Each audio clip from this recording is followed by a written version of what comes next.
What's good, y'all? My name is Dylan Green, and this is Real Notes, a space dedicated to blurring the cultural and artistic lines between rap and film. I'm here to chop it up with everyone from rappers and producers to journalists and video directors about their relationship to movies and how, if at all, film inspires their craft. My guest this week is Florida-based rapper and producer Gats. We spoke about money, songs and movie trailers, a spoiler-filled breakdown of Black Panther Wakanda Forever, the malleability of horror, making music videos based on his favorite movies, building his career and rebuilding it from the ground up twice, a brief tour of his discography, and the creative process behind his latest albums Robb and Too Much to Rob, and his upcoming compilation album Robbers. Come fuck with us.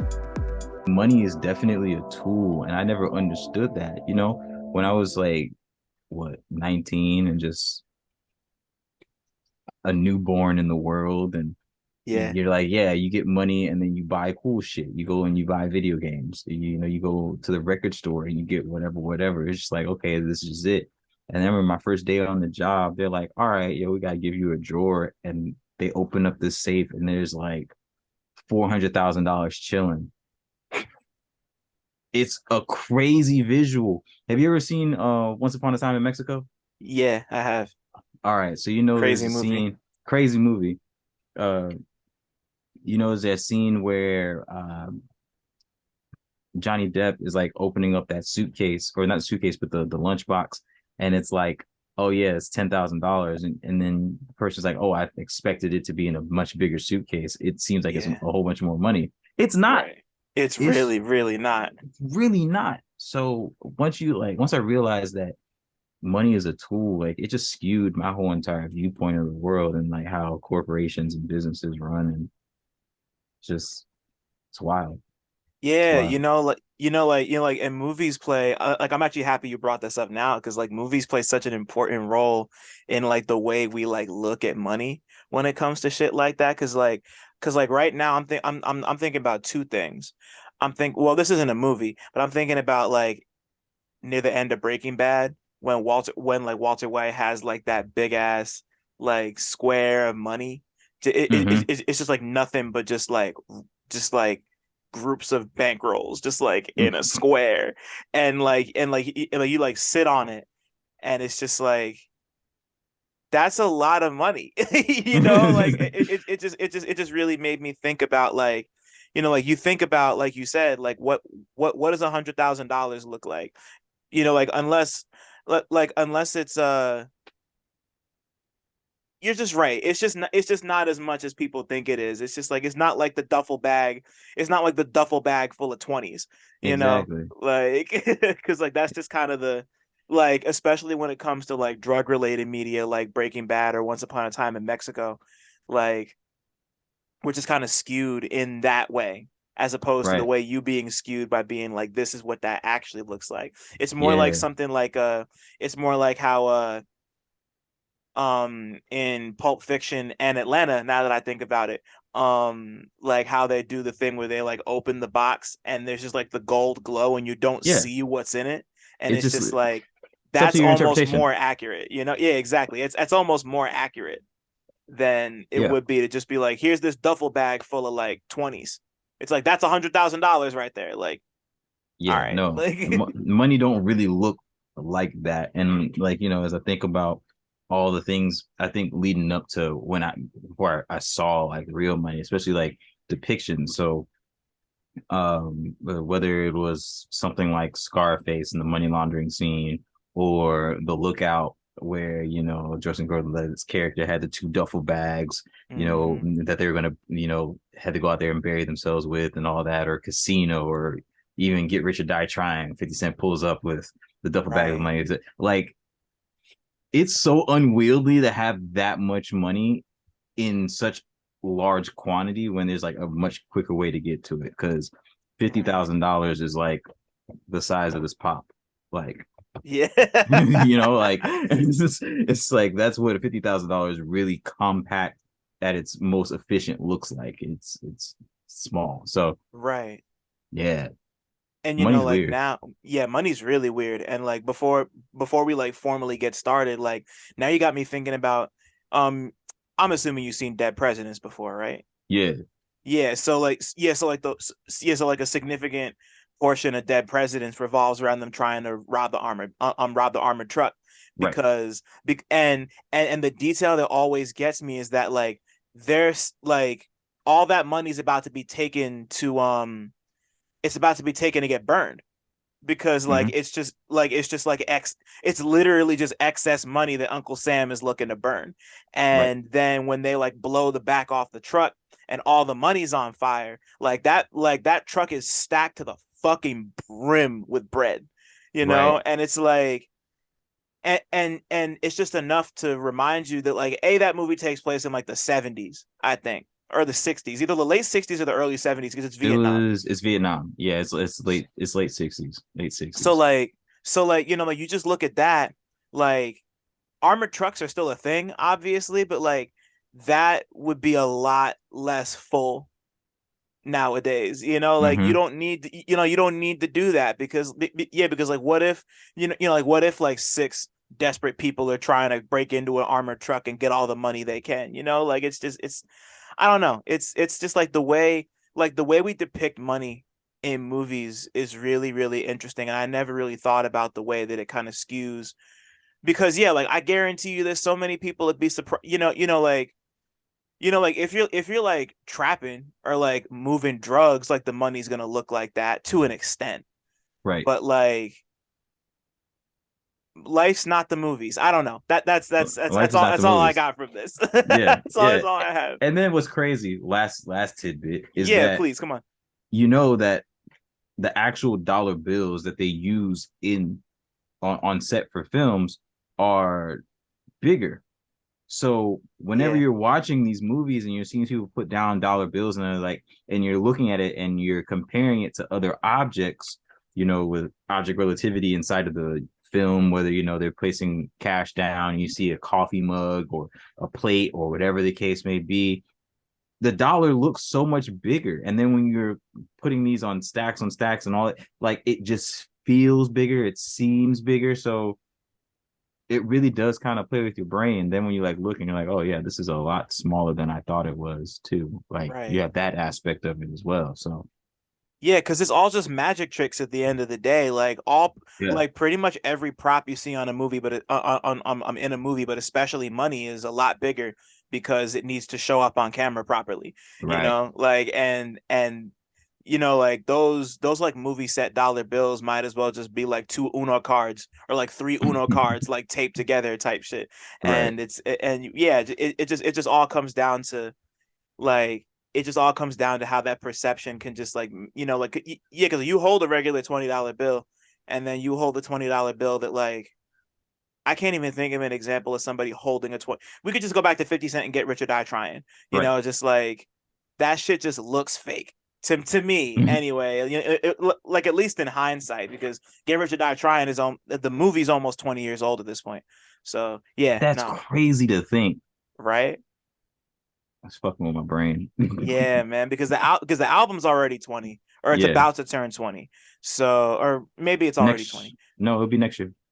Next year it'll be Yeah, 20. Yeah. right. Oh, three. Right, Oh, totally. three. Yeah. Damn. This has already been off to a great start. I haven't even done the drop yet. This is going great. Let me do this drop and then we can get started in earnest and Yes, all that sir. shit. What's cracking, everybody? We're already here. I don't know why I'm doing this. I just like it. Welcome back to Real Notes. Yeah, welcome back to Real Notes. It's cold. Fall finally came. I had to get a new tire on my car today, and it's brick out. I wasn't expecting to not feel good in just this, but yeah, man. We're alive, we're well. Movies are moving, and my name's They are. Dylan Green, CineMasai. I got a lot of names, do a lot of shit, move around a lot, and I'm with somebody today who also moves around a ton. A lot. I missed him when he was in New York this time, but I'm gonna link him next time. This man's a rapper. This man's um a human being. He's a nerd. There's shit all over his room like there is all over my room. Oh my So goodness. I feel it. Y'all can't see it, but there's a big ass God of War PS4 in the back, and I respect that a ton. No, So, this is the crown jewel right here. oh damn. So this is This is this that is Constantine? This John Wick. Okay, it's John Wick. Okay. this is the deluxe version of it though. Like I haven't even opened it. I Wow. don't know what it looks like. It's crazy. And I got like two more. So I have like the actual regular ones. I got a Mm-hmm. tactical John and a casual John. But then I have this John. I have a pop version of it as well. Like, Wow. talk to me nice. Damn, you can't see them, but I have like three Gundams. I got a whole shelf full of unboxed pops. I know that's probably controversial, but I take my shits out the box sometimes. It's fine. Yeah, nah, like I just love your setup. But we got Gats in the building. Gats Yes, is sir. here, Florida's finest, fucking just killing the game as always. This has been Yes. a long time coming, so I'm really happy you're here. Thank you so much for being here, bro. I'm super excited. Yeah, GAT, GAT dollar sign. Don't forget the dollar sign. Opinion Hmm. in the flesh. I love pineapples. Um, Hey, yeah, and it's like it's GAT's like the Great Gatsby, not like shoot 'em up, bang bang. I have to tell people that every single time. They're like, "Oh yeah, like a gun." I'm like, "No, like the F. Scott Fitzgerald book," and they're like, "What?" And I'm like, "It's a novel. It's like the greatest American novel ever." yeah, yeah. Like It's like, even if you just read that shit in high school, I feel like everybody knows what The Great Gatsby is. Like I don't remember the story, but I know what The Great Gatsby is. You know, like I read it oh, once and then never went back to it. long story short, guy's in love with the girl forever, goes to the military, gets discharged, takes his money, becomes a bootlegger, has an Right. affair with the girl, and then chaos ensues, and then he gets murdered. Right. And oh wait, fuck, I saw the movie too. I forgot the Baz Luhrmann movie that The Baz Luhrmann. I wasn't a huge fan of it. But I didn't like Jay-Z for about 4 years after that. why? Oh, just because he did that? He did the soundtrack, and I was like not fucking with it at all. I was so mad I when I watched feel that it. movie. I was just like, I was a Jay-Z hater. And this is the thing, like, I believe that Jay-Z is the greatest rapper of all time. But for those 4 years, I was just saying random people just because I was so spiteful. It was just like, oh no, it's Nas. No, it's Lupe. One week it was like it's Royce the 5'9". Have you listened to Bar Exam? It's the greatest mixtape ever. Like Please. I was being very flagrant. Sean Carter, why did you do that? Hey man, hey man, between that, between Jay doing the Great Gatsby soundtrack, Kanye soundtracking every movie trailer, Kanye and ASAP Ferg is coming up on like because like I'm starting to hear New Level in every movie trailer these Everything. days. They I'm sync just the like, fuck out of that song. and like I'm happy for him too because I love New Level and I love Ferg, even if his new music hasn't been all that great. But like I just love Ferg. Like I'm just happy that he's succeeding. But just like, I between want that and no, sorry. Say what you're gonna say. I want Ferg to just have an album that's executive produced by somebody that can write songs. Yeah, Because me too. Ferg is like Ferg is like Lex Luger. Explain yourself. What do you mean by that? Like in the right environment, Lex Luger should have been and could have been top dog, great reigning champion, and then just for whatever reasons, the powers that be just it didn't work out. Like if you would have asked me 10 years ago who was going to be the breakout member of ASAP, I would have been like, oh, Ferg, duh. Yeah, Like those early mixtapes, he had the hardest songs. And I was just like, yeah, yeah, like in these like small little short bursts, A1, top yeah, notch. And then yeah. you get Trap Lord had me in a chokehold when it first came out. Like, bruh, god damn. bruh. It just needed he just I feel like he's always been one of those rappers that needed the right direction. Because like, you know, Devil May Cry, like it's there's certain rappers that no matter what type of environment that you put them in or whatever that they're working with, they're going to give you something that is worth something. You know, Future drops an album tomorrow, I'm going to listen because Right. one of those songs is going to slap uncontrollably hard, and that's all I'm going to need. Like I'm not looking for any classics from Future. He's already given us Dirty Sprite 2. I don't care anymore. Like there's nothing else Right. that he needs to prove to me. But like a Ferg, man, I would just love to see somebody walk in there. I would love to see a Pharrell walk in there and be like, hey, let's let's do this the right way, you know? See, that would be beautiful, but I also just think like he's way past his peak at this point, and I Mm, feel like nobody would care.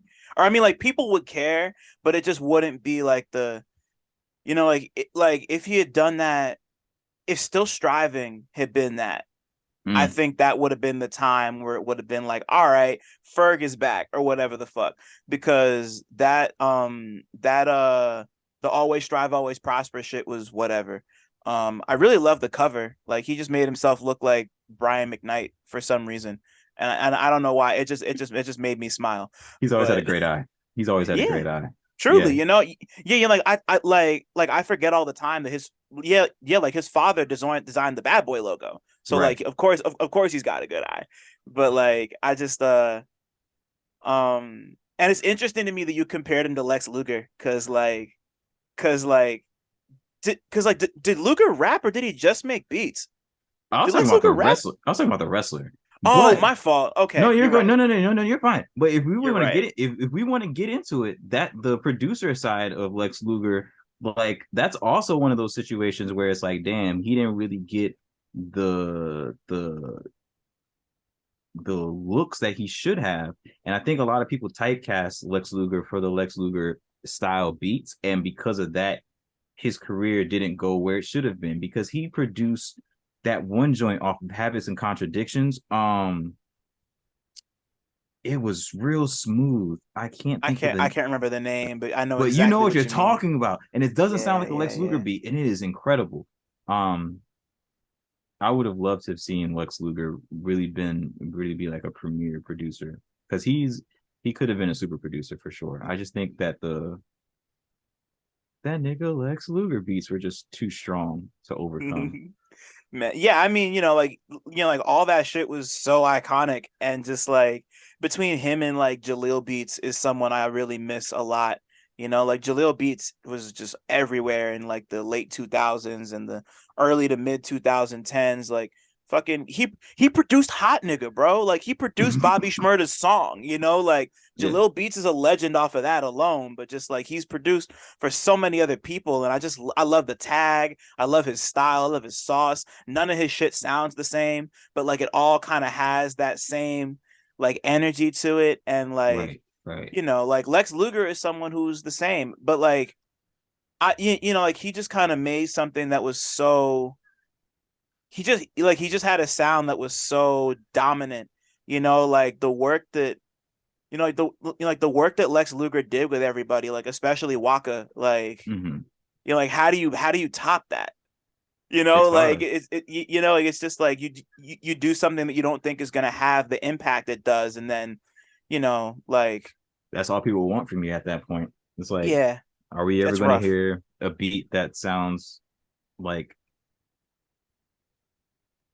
Are we ever going to hear uh Jetson made like do something that doesn't sound like Jetson made another one? Like Oh it man, and I feel like he has it. It has it. He has it in him. But I'm sure he does. But it's just like, do people care? Really, the person that I feel like is not going to have that curse, and I'm thankful for is ATL Jacob. And Future did it the right way. We're just like, yeah, I'm going to put this guy on this album. He's going to produce the majority of the album, and I'm just going to make him do all types of stuff. So whatever songs hit, it's like people can expect this sound and that sound because like ACL Jacob put his foot in that album. Yeah, He really truly. did. And like and it's funny because I heard what's it called? ATL Jacob he had half a beat on the new Babyface Ray album. And hearing his tag on a Babyface Ray album, I was like, wow, like I never would have expected that. And the beat kind of grew on me because I wasn't huge on it at first. But yeah, I don't know. I just like it when people stretch out. And I also don't want to gloss over the fact that you were talking about Lex Luger the wrestler, because I just think that's a great comparison. You said that in the first place my brain went was like, oh, we're talking about the producer, I That guess. Like, nigga but Lex no. Luger. Yeah, I mean, like Yeah. the tag is hard, bro. So it's hard Yeah. not to think that. Get it? Hmm. It's fair. It's fair. Totally But fair. nah, yeah, I just didn't want to like steamroll over your original point. Because Appreciate it. shout I out to Lex appreciate it. Luger. Shout out to Lex Luger, man. He's still kicking. That's he's like super sick, but still around. So Yeah, no, him and Ric Flair are gonna live forever. You know, I met Ric Flair like 3 months ago, and how was that? it was interesting because I immediately was like, man, this guy's about to be an asshole to me. But like he wasn't that much of an asshole. And you know what? I was appreciative of that because I've met a lot of people over the years, and they always tell you like, you don't want to meet your idols because they're gonna disappoint you and all that shit. Right. And I saw him and I was just like, man, I don't know if I really want to do this. I'd offered to buy him a drink. He was like, no, I don't take any drinks. And I was like, all right, it's okay. Is that just a picture or whatever? He's like, yeah, that's fine. That's fine. And he's like in the middle of telling this wrestling story and he stopped and did his little thing and took the picture with me. And I was like, you know what? That's cool. This could have went left so easily and it didn't. Hmm. So I was appreciative. Um, he's an interesting character. Interesting character. And it's one of those things too where you know you I think that people have these like really interesting scales of morality because this is the one thing I don't like about cancel culture because people don't own up to their morality scale. So it's like you will cancel somebody for doing XYZ, and that's fair. That's your prerogative. You can do that, and then you'll champion somebody else who may have done the same thing, and because of one thing here or one thing there, you kind of let it go. And like I have like a hard time like idolizing Ric Flair because I know he's a piece of shit. But also he's Ric Flair. Like, am I like this is like the only time that like I could possibly take a picture and meet this person or like see for myself or have some type of, I guess, my own judgment as compared to just reading and hearing and all that. But I know he's a piece of shit. But he's Ric Flair. And like I struggled with that in that moment for like 5 minutes. I really was like sitting outside, like, damn, I'm going to say hi to this person. This is crazy. Right. Yeah, it's a lot. There's degrees to all of it, and it's just I don't know. Like like sometimes when it comes to a situation like that, it doesn't have to be that deep. Get your picture, have your fun. Like we love people for the reason we love them. Like it's not like you like ran up on R. Kelly and like asked to get a picture with Oh, R. Kelly. absolutely not. Like it's If but like I said, it's all degrees to it, and I'm it's liable to difficult. drop kick R. Kelly. Yeah, same. Same here, bro. But like I said, it's just like it's your prerogative. Your mileage will vary. It's tough to navigate, but it is what it is, and you got your It picture, and that was is what it somebody, is. and that's somebody you fucked with. So Yeah. yeah, I'm not mad at you. Is all I'm trying to say. I'm not mad I at you at all. appreciate it. I appreciate it. And if Nah, you were, I would listen to it because, you know, it's Ric Flair. It's like, I yeah, mean, it's like, yeah, I get it. I get it. I've heard some shit. So it's like, yeah, it's not, at least not R. Kelly. right. Yeah, no, definitely not. Oh shit. Let me ask you the first question I ask everybody who comes on this show. What was the last movie or TV show that you watched that you had a strong opinion about? Hey, all right. So I don't really watch TV at Cool. all. And the reason why I don't watch TV is because I'm always constantly doing something. I'm like really in motion. The only Yeah, TV that I tend to watch is wrestling. I'll catch Monday Night Raw, I'll catch right. AEW, I'll catch SmackDown or whatever. Um, and that's because even if I can't watch it, I can get on Bleacher Report, check. All right, Usos won. All right, cool. Keep it moving. It's easy for me to maintain and keep on top, even if I'm not actively watching it. So Yeah, most of the time, if I'm watching something, it is a movie because it's like, all right, I'm going to dedicate 2 hours, 3 hours, watch this, and then I can keep it moving. I don't have to worry about catching up on it later. Da, da, da, da. The only exception right. I make show wise right now is like Atlanta, which I haven't watched the last season at all. So I'm going to do that in like 2 weeks. I need to And hear what you think because that ending Oh man, I was so ready to talk about it too. That ending is so crazy. When I watch it, I'm gonna DM you when I watch it. I'm like, there's gonna be probably a lot of expletives. Um, Let's go. but the last thing I watched that I had a strong opinion of was last week. I saw Black Panther: Wakanda Forever. Let's go. What'd you think of it? So I have a lot of feelings about the movie itself, and I'm still having some discernment and like cutting through for my own personal viewpoint. I think that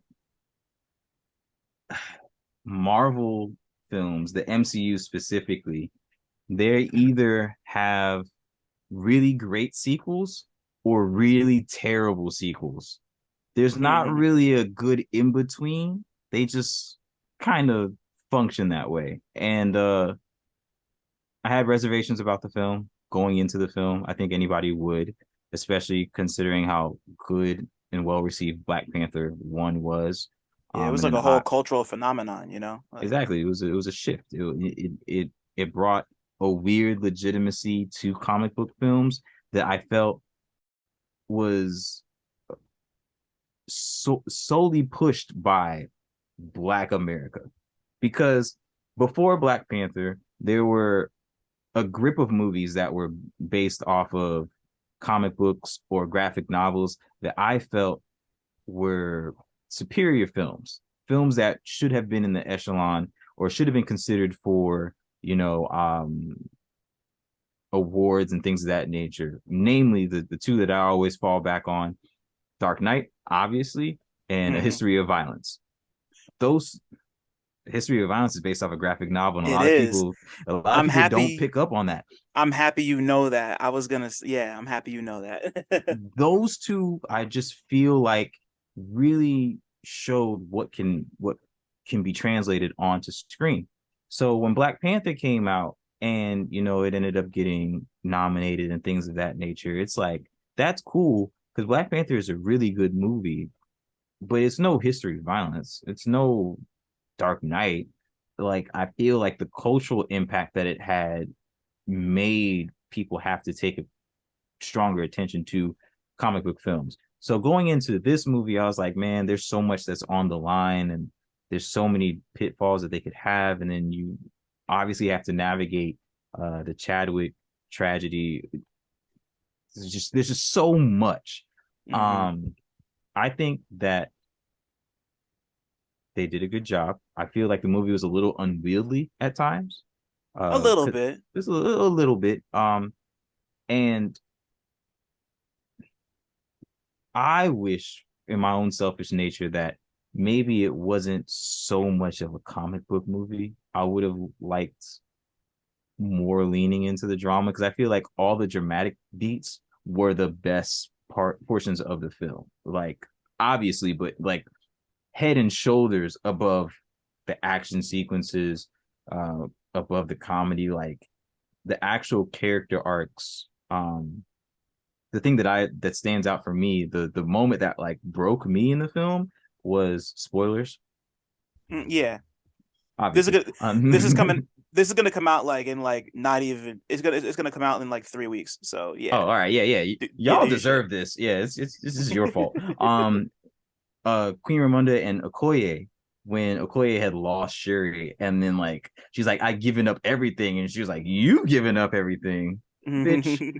Where was y'all when Killmonger took over? Exactly. Yeah, Like she was like, she was stuck. And I was just like, this is great. This is fantastic. As a wrestling fan, I love callbacks. So it's just like for them to be like, yeah, I haven't forgot what you did in the last movie. I forgave you, but you fucked up again. And now that's your ass. Like, I need you out. And I love the fact that there was no resolution to that. The next time Okoye saw the queen, she was dead. she was So dead. Yeah. there was no like, hey, we can, rehash this. Like, no, like actions have consequences. And like that was heavy to me because a lot of these times in comic book films, there's these like tragic arcs where there's a redemption where like somebody can have that last conversation. I'm looking at you, Thor, Love and Thunder. Like these moments of like, okay, I'm gonna connect with these people. Like, no, sometimes you don't get to connect with people. Sometimes they Yeah. just die, you know? And I thought that those beats were played very well. Um, I do think it was kind of dumb that they tried to fight the Talos. I'm gonna butcher the name. That they Oh, tried to fight Talakan. the Talican in the water. I'm like, y'all niggas is dumb. This is stupid. This is stupid. Like I'm gonna rock with it, whatever, fine. But like this is pure insanity. Like I'm what? Like that's Yeah. crazy. Cause Like did like y'all? at least sorry to cut you off. At least Ironheart and the Midnight Angels had suits, you know? Like they can do their thing in the water. That's cool. But everybody else, like, why? Why even bother? You know? Like the fight's over as soon as you step foot in the water. Like you're It's done. over. It's over. And then like they were like, we're not even going to get to that part. We're gonna dismantle your ship, and then y'all just gonna sit and wait and die. Like that's crazy. Yeah. I do like the fact that Shuri saw Killmonger in the ancestral realm. Like that was perfect because like she lost everything. She was down to this point of rage and revenge, and it's just like, of course you're going to see your cousin who Yeah. also lost everything. Like it's perfect. Like that was a perfect swerve. Um, I just think the movie was a little messy from time to time, but there wasn't anything of I guess ill repute. It was by far the best Phase 4 film that we got. I Um, think so. Yeah. What else was in Phase 4? Because it was Multiverse of Madness, which I enjoyed. A lot of people didn't. I liked it.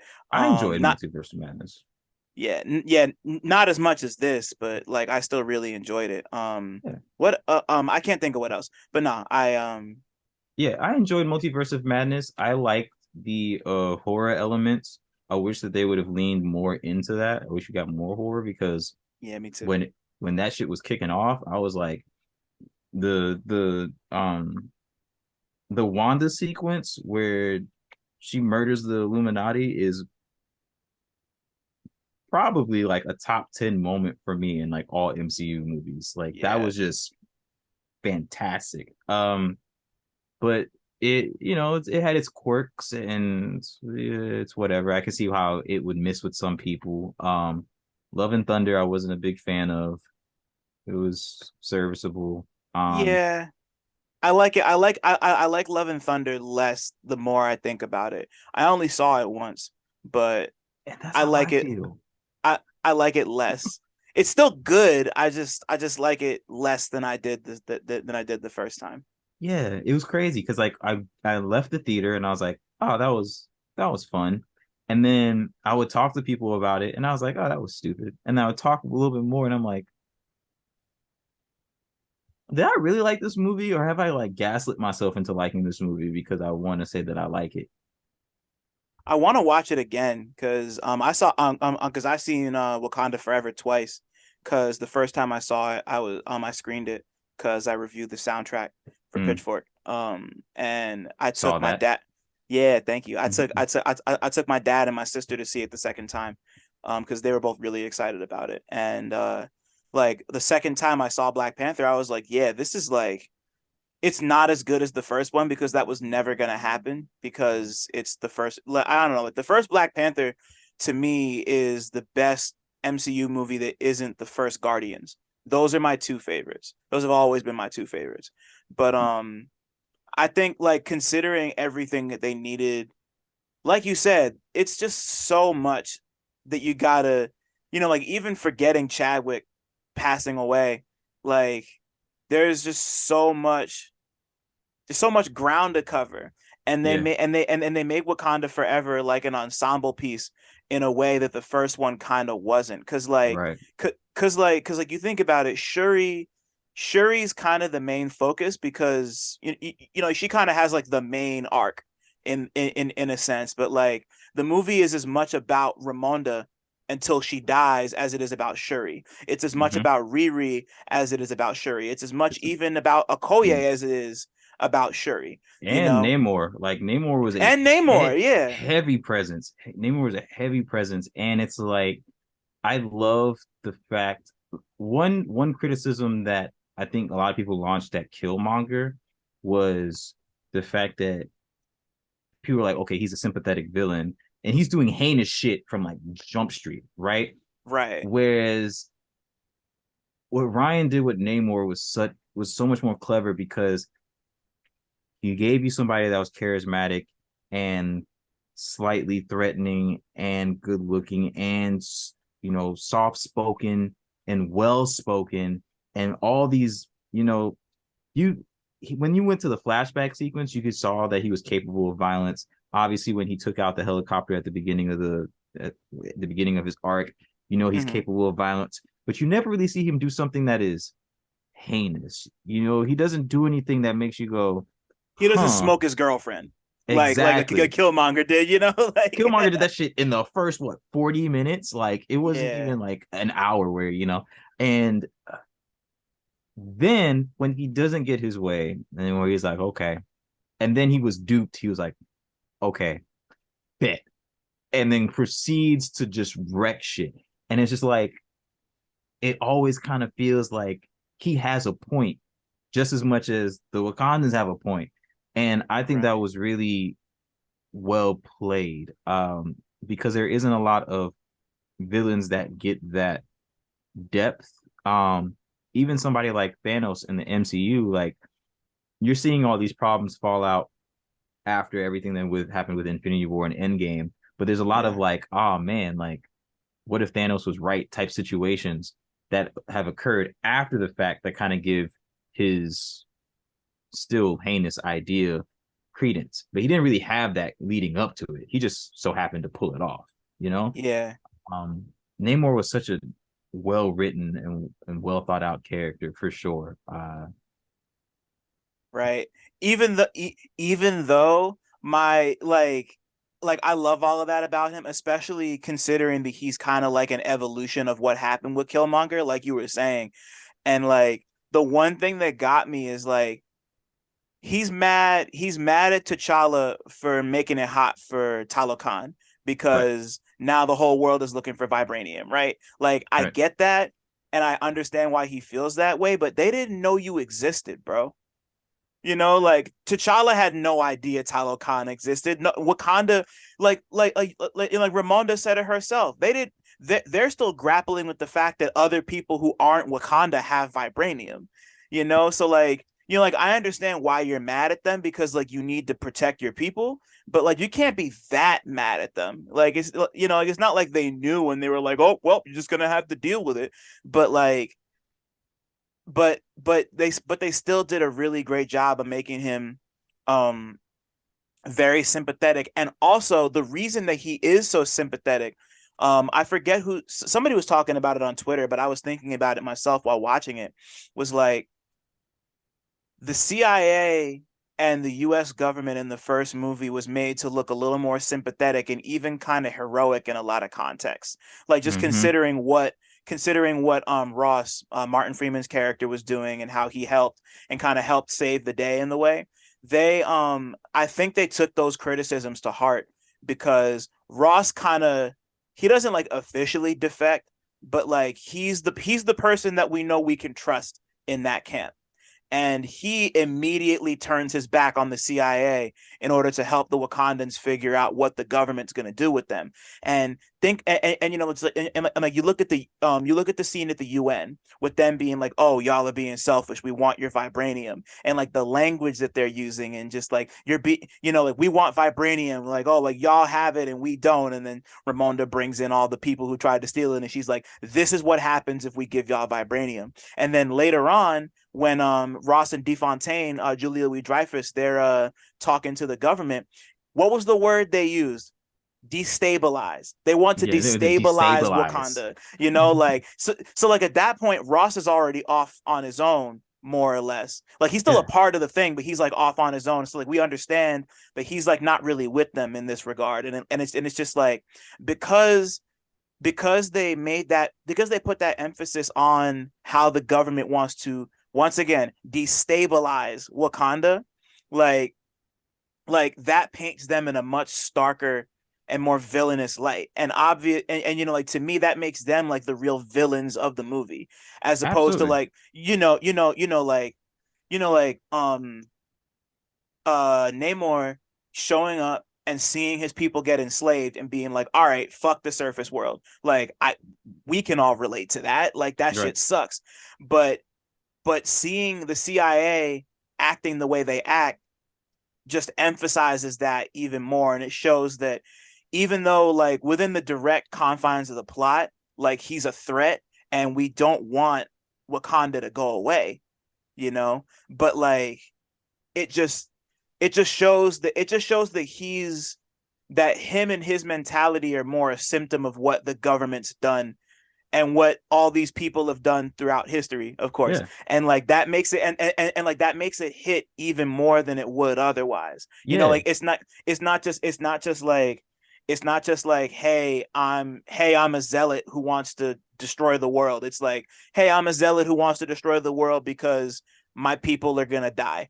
And the US government and all governments everywhere and all white people have some sort of bullshit going on. And I just appreciated how those two things dovetail because like it's so subtle. I didn't even notice it until after I was done and I was thinking like, hey, wait a second. They really did kind of tweak our relationship to the because another thing about a lot of MCU movies is that they're kind of they're pro-military propaganda. And this one still kind of is, but not in the same way. It's very much denouncing what's going on with the military, with the US military specifically. Hmm. And it was cool to see them Hmm. kind of take that turn and help really emphasize like Namor's whole character arc. And just the fact that, like bro is in green swim trunks and he has like fairy wings on his legs. Like it's so silly, but like he's tough and he's just like, don't fuck with me, and he makes it work. Like just Yeah. yeah, just everything they did with that was really fantastic to me. Like they really pulled that off. They really did. I liken Black Panther. I definitely probably put it in. I might put it in my top five MCU movies, but I have to kind of sit and think about it for a while. But I definitely liken Black Panther uh to Tame Impala. I personally feel that in the last, 10, 15 years, Currents is one of the perfect albums that have came out. I don't think that Kevin Parker could have made a better album than Currents. And the next album that was going to come after Currents, I don't believe that it ever would have been better than Currents. Like, like when they talk about Oh, how, totally. like a team wins a Super Bowl, it's hard for them to win the Super Bowl the next year. Like it's just you just it's just difficult. It's hard. But I feel like the Slow Rush was the best possible thing that he could have made. It's not better than Currents, and it was never going to be better than Currents, but it's as good as it possibly could have been, and we're happy for it. And because of that, it has a Right. much higher standard. Or like I don't think that there was a way to have made Black Panther Wakanda Forever, especially with the circumstances with Chadwick.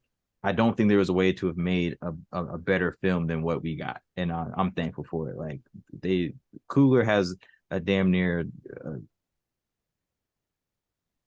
perfect track record at this point. Like Yeah, I don't think he's made it. He's only made like 4 or 5 movies. That's the thing. Like he has Fruitvale Station, he has the Fruitvale Station. first 2 Creed movies and the Yep, 2 Black Panther movies, and that's basically it. that's Like crazy. that's wild, That's wild. like And I'm personally, and we can agree to disagree, but I personally feel like Creed 2 was better than Creed 1 for me. And either way, it's like if your worst movie is Creed or Creed 2, that's wild. That's yeah. nuts. See, Numbers. yeah, I I don't remember if I saw Creed 2. Like I might have, I definitely seen Creed 1 and I liked it a lot, but I don't remember if I saw the second one. I, Like I can't I I remembered nothing about it. I don't doubt that it's great and I'm sure it is. Like I'm like I kind of want to watch it now that the third one's coming out next year. yeah, But I I just can't remember if I re- saw it. I really liked it because in that regard, with Creed one, like he was dealing with the pressure of being Apollo Creed's son, and then he was Yeah. trying to like get along with Rocky, and he's talking to Tessa Thompson's character, but like life is more so like a breeze for him in a way. Like these are all things that are like tough challenges, but it's like it's life. And the movie was well acted. It was well paced. The direction was fantastic. Whatever. Creed 2 with the stakes, with Rocky's health, and him and Tessa Thompson actually being a thing, and him trying to really truly live up to name and not be a one hit wonder and all that. The stakes just felt so much more immense, and there was a lot more tension, and they knocked it out the park. So for me, I was like, this was an infinitely more enjoyable experience. Um, and I tend to have a lot of love for sequels. I've realized this throughout the years. A lot of my favorite movies that are like within series tends to be the second one. Hmm. Don't know what it is. Um, I think about John Wick 2. I can watch John Wick 2 anytime. Incredible. Incredible film. Incredible film. I think my personal favorite action movie of all time, The Raid 2. Hmm. Perfect. Talk about it. Perfect. I Incredible. don't like I feel like, man, like you guys gave me a undercover espionage film. You gave me hand-to-hand martial arts film. You gave me high action Jackie Chan level stunt magic film. Like the car chase scene is impeccable. The boss fights at the ends, like the three levels, like it's so like yeah, and it's crazy for me because I always like look at the Raid and the Raid 2 as two separate entities because I feel like the Raid is a horror film. Why? Why do you feel like the Raid's a horror? I've never heard or even thought of that before. All right, so a lot of times when we're thinking about genres and we're thinking about or even like period pieces or anything like that, there's certain elements that make things stick, right? Um, particular camera angles that you would see in one film, you wouldn't see in another film. Like I think about a lot of the times, uh, dramas got a lot of skewed camera angles. A lot of that was popularized by Spike Lee in the early 90s. So like Yeah. when somebody was talking crazy, you get the upward angle, or like, somebody's in a position of power, you get straightforward, these particular things, right? Horror films have the same way. Whether it's sound cues, spikes in the soundtrack, the lack of particular sound, how things are perceived, where they're perceived from, you know, um, there's a scene in the Raid where main character and homeboy who got that was hurt, they're hiding in the wall, right? And if it was a standard action flick, that scene could have just been showing the guy with the machete stabbing the wall, and it would be like very frantic, very quick, overdone, whatever. They're not there. But they showed it from the protagonist's viewpoint, and it showed them waiting and the suspense of the machete coming in and the machete going out, and the machete like kind of cutting it and then like holding the blood so it doesn't come out. All that is horror. Yeah. That was a horrific situation. When homeboy was with the machete, was going through the bathroom stabbing people. It's horrific. The idea of being stuck in this hotel, the lights going off, them being slaughtered, like that's all zombie movie etiquette where we're like, we're going to introduce a whole bunch of people at once, and then we're going to kill a whole bunch of people at once, and now we're going to kill Right. the rest of these people one by one by one.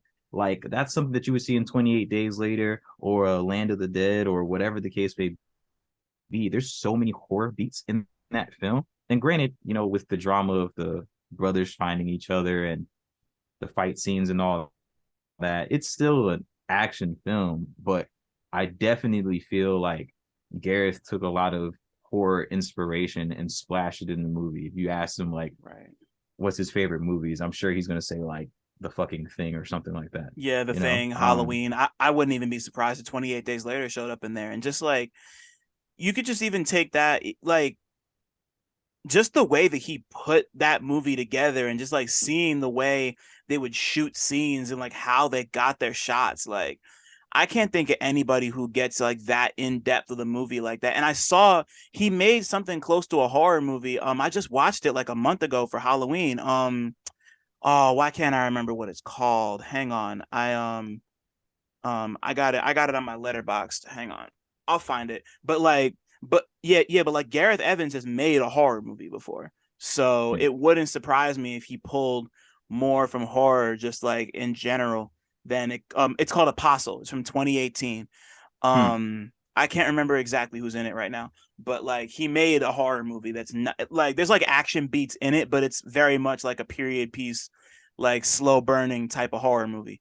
So it Hmm. wouldn't surprise me if that was all in there. And like just like the idea of somebody beating the shit out of people with like chrome claw hammers is also pretty terrifying. Yeah. And just like that and like that whole fight scene in the kitchen is one of the most brutal things I've ever seen in a movie. And it's just like this shit is so hard and just like so terrifying. Like somebody's got to eat in there after Yeah. that's done, you know? Like shit is Yeah. crazy. It's just crazy. I have campaigned that movie to anybody who will listen, and I'm just like, nah, if you ask me what I think the greatest action film is of our time while I've been alive, it's the fucking Raid 2. Like there's just it does what it needs to do. And granted, there's obviously other fantastic action films that could be quote unquote better films that service whatever that you're looking for. If you really want like, a spy movie, then it's Skyfall, Mm-hmm. it's just like really can't beat Skyfall. And if you want to, think a little bit less, you have the John Wick series, and whatnot, but it's hard to beat the Raid too, man. It's Yeah, really hard. man. Like pound for pound is like a pure action movie. It's really hard to beat that. Like Penchak Salat is just such a intense martial art that it's anybody who can put it up on the screen well is gonna crush it. And they did, Like I love the Raid too. Um, damn, we really just we covered so much. I feel like there's other shit I wanted to say about Black Panther, but maybe it'll come back to my brain later. Um, I wanted to ask you, what's the first movie experience you can remember having? Like it could be at the theater, it could be at your cousin's house, I think wherever. the first first movie experience that I really remember having, I'm gonna date myself a little bit, but I'm pretty sure as a child I watched Fern Gully in the theaters. And I think that was the very first time I went to the movie theaters as a child. I saw Mm-hmm. Fern Gully. Um, How'd you feel about it? it was cool. And it was weird. I saw Avatar as an adult and I was like, I'm having deja vu. Hmm. This movie is Fern Gully. It's literally Fern Gully and Pocahontas splashed in. Yeah. Yeah, and a Yeah. little It bit of was Thundercats if you want, just a it tiny bit. just a Yeah. smidge, just a smidge. Yeah. That was the first thing. And I don't know where my love for movies became. Actually, I know exactly the moment where I realized that I loved movies. Yeah. I watched movies growing up. Obviously, we went to movie theaters a lot. My dad took me to the movies. That was like our bonding thing. Like I got movie like I'd go to movies with my dad. He played music for me too, like oldies. And then my older brother would play like a lot of like the hip hop stuff that I ended up growing up on. And then like I play video games by myself. Like those are like my big things. And then like my cousins introduced me to wrestling. So like those are like I guess like the tenets of my nerdum, right? Mm-hmm. Um, but I never really realized that movies were such a big deal for me until I was working at Hollywood Video, right? It was like for Wow. people who Shout out to Hollywood shout out Video, to bro. Hollywood Video. I was working at Hollywood Video, and I remember renting No Country for Old Men, and I remember customers coming in and be like, "This movie's fucking terrible," and I was like, "All right, that's fine." And I didn't make time to watch it because I didn't catch it in theaters or whatever. And eventually one night I'm like, I'm gonna go home and watch this. So I went and plugged it in, watched it, and when the movie was done, and it was like 1 o'clock in the morning, when I finished watching it, and I was like, that was amazing, and it clicked, right? Um, I liken that moment to like the first time I heard "Okay Computer," and it was like, it isn't just this that makes something good, right? Like it's not just Thriller. Thriller is not the only standard for what I think is good music. Because like, that was an album that was played in my house a ton, and it's just like, oh yeah, this is the greatest album of all time. Nothing compares to fucking Thriller. But then it's like, wait a minute, this doesn't compare because it's not the same thing, but it is also just as great. Huh. And then you start diving and then you start looking for other things. You start like I started having like the itch to find movies that were left of center. And like I remember like that was a year I watched Old Boy and I was like, this is fucking crazy. What a And I great movie. such a great movie. And I think that was the moment where I started to understand, you know, films where there's so much more to it than just like Mission Impossible 3, you know? Right. So yeah, that was my moment where I and then from then on I've been pretty intent on my movie watching and making sure that I make time for it because it influences everything that I do from like making music or even like how I want people to perceive the music itself and how things translate into music videos and all that. I Right. recently did a video this year. I've only released one music video this year. We did a reenactment of American Psycho, and YouTube didn't allow us to promote it because of the violence in there. But it is by far like the best video I think I've ever done. Like I'm so proud that I was able to like actually storyboard it and help direct it, and I got my acting chops in there and Right. all that good stuff. So now I gotta ask before we move on, why why was recreating American Psycho so important for that video? Like what was it about Patrick Bateman and his whole story that was like, I need to put this in a video? All right, so check it. My original plan before my life got really really hectic this year was um I wanted to make a a collection of videos, music videos that sent up or were horror films. I wanted to do like just a collection of my own music videos that had, ties to horror films or films that I felt were horrific. Because I look at the horror genre as not just like, oh yeah, it's a slasher, or oh yeah, it's a demon or the devil. Like sometimes it's just being in a shitty situation. So Hmm. when I made Zion the song and like I kept like listening to it, I was like, this gives me like I had wrote the second verse about a sociopath, like just about certain people that were around the scene that I was in that kind of had these sociopathic ways. And the first thing I thought of was American Psycho. I was like, man, it would be crazy if I did this as a music video. And I started watching the movie and I was like, the ego and the narcissism and the just yeah, this would be perfect. So like I had it lined up to basically Zion was going to be American Psycho. I have a song on my last project, Too Much to Rob, called Whip Appeal, where it Hmm. was me and my homeboy Jay Brown. So the that video was supposed to be Scream. because the main thing of Scream is that there's always two killers. So like Yeah. with that song being the only song where I had a feature, it was like, all right, we were gonna do this together and we were gonna have this as a video. Castaway, which we actually are gonna shoot this weekend, um, obviously was gonna be about Castaway, which I think is a horror film. That's terrifying. I'm not trying to be stuck on no island and like just have my whole life just at a standstill. So like, Right. Nah. What were you gonna say? no, I was gonna say anything for it.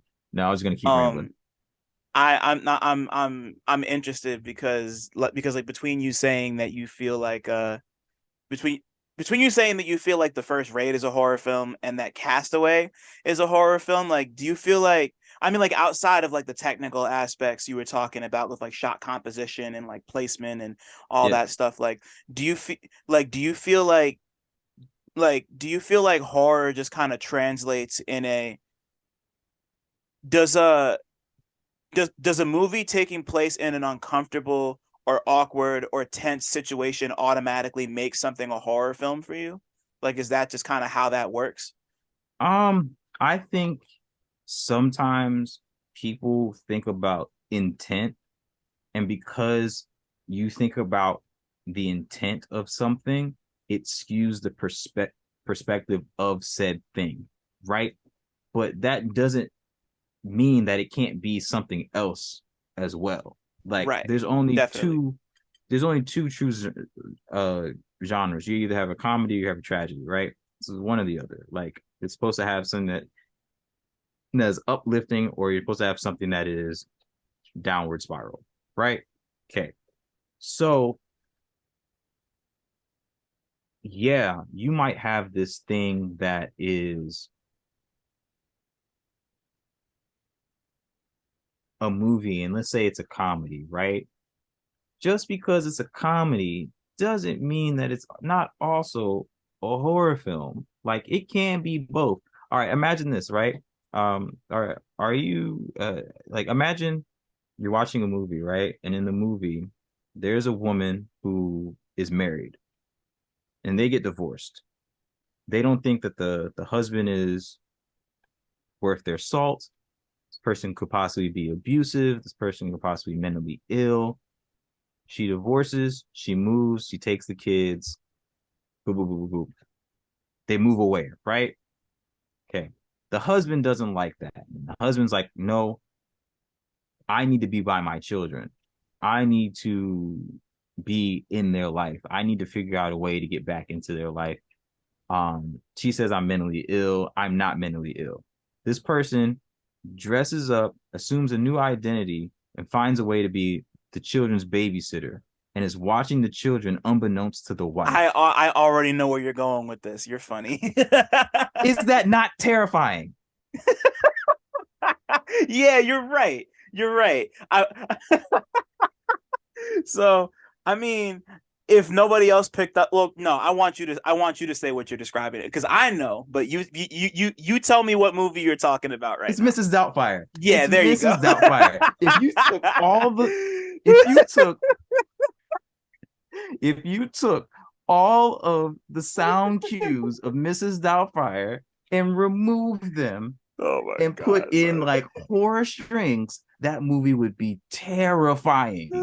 Son. A man dressed up as a woman to throw off the scent of his wife and is watching his children that she clearly doesn't want him to be around because he's clearly not a fit father because he's assuming a whole another identity. Bruh, it's a horror film. It's See, also a comedy. yeah, because it's like lighthearted and they try to make it cute. And that is a really terrifying scenario that gets played for comedy, like because it's like I didn't ask that because I like disagreed with your anything. I was more just playing devil's advocate to get you to explain, like like that's just like a perfect, like that really comes down to exactly what you said about just like it's all about perspective and it's all about presentation, because like Exactly. you could even take a look at something like Man, I can't think of an example off top right now, but like, It's just like, um, yeah, or like you know, you can look at like I Know What You Did Last Summer, right? I Know What You mm-hmm, Did Last Summer is a horror film. It's a horror film, right? But let's be honest, the victims of the film are bad people. They ran yeah, somebody over, they killed them, they disposed of the body, they said they're never going to talk about it again. What's not to say that that's just not a revenge film? The killer was totally in the right to be like, oh no, I was brought back to life by mysterious mhm, circumstances. All right, I'm gonna kill these people.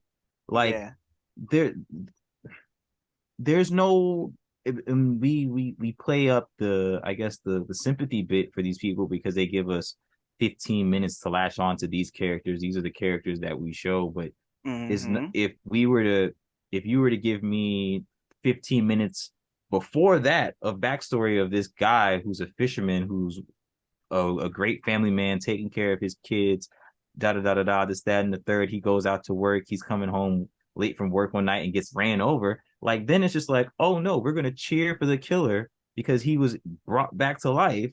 facts. It's just perspective. It's how you frame the lens. Like all these movies have these ultimately, like, yeah, you could be a tragedy or you could be a comedy. But then once you set the tone for that, like everything falls into place however you want to play it. Like the Batman, I feel like the Batman and Everything Everywhere All at Once. Those are the two best movies I've seen this year. And the great thing about those movies is that they are a whole amalgamation of different things.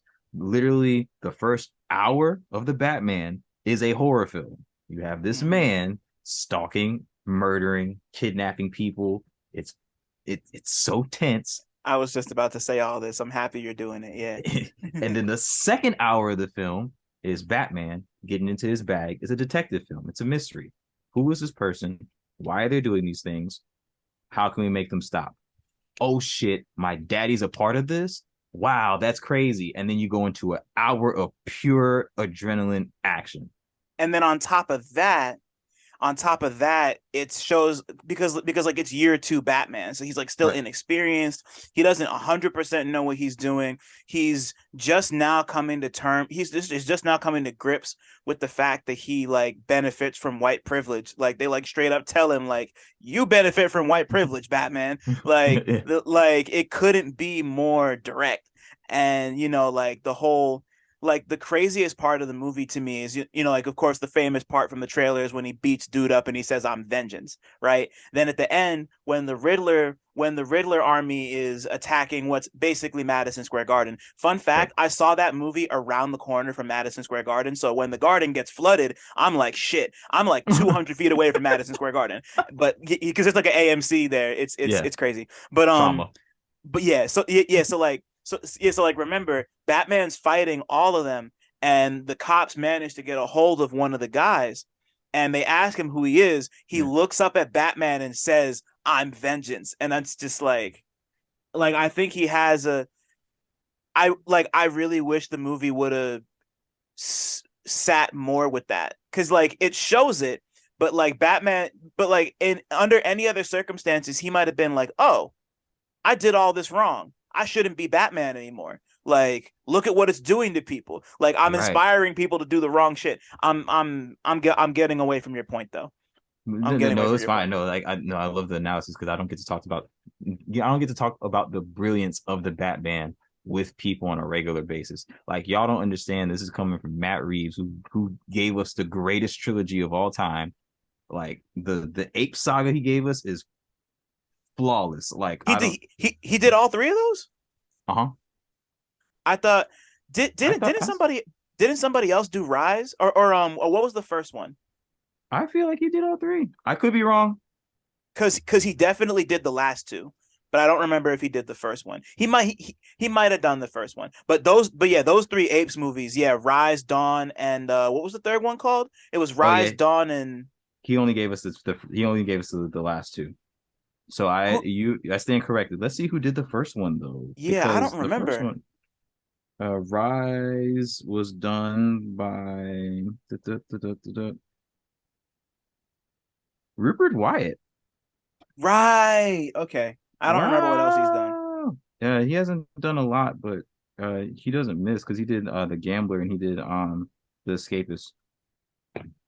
Crazy. Both great movies.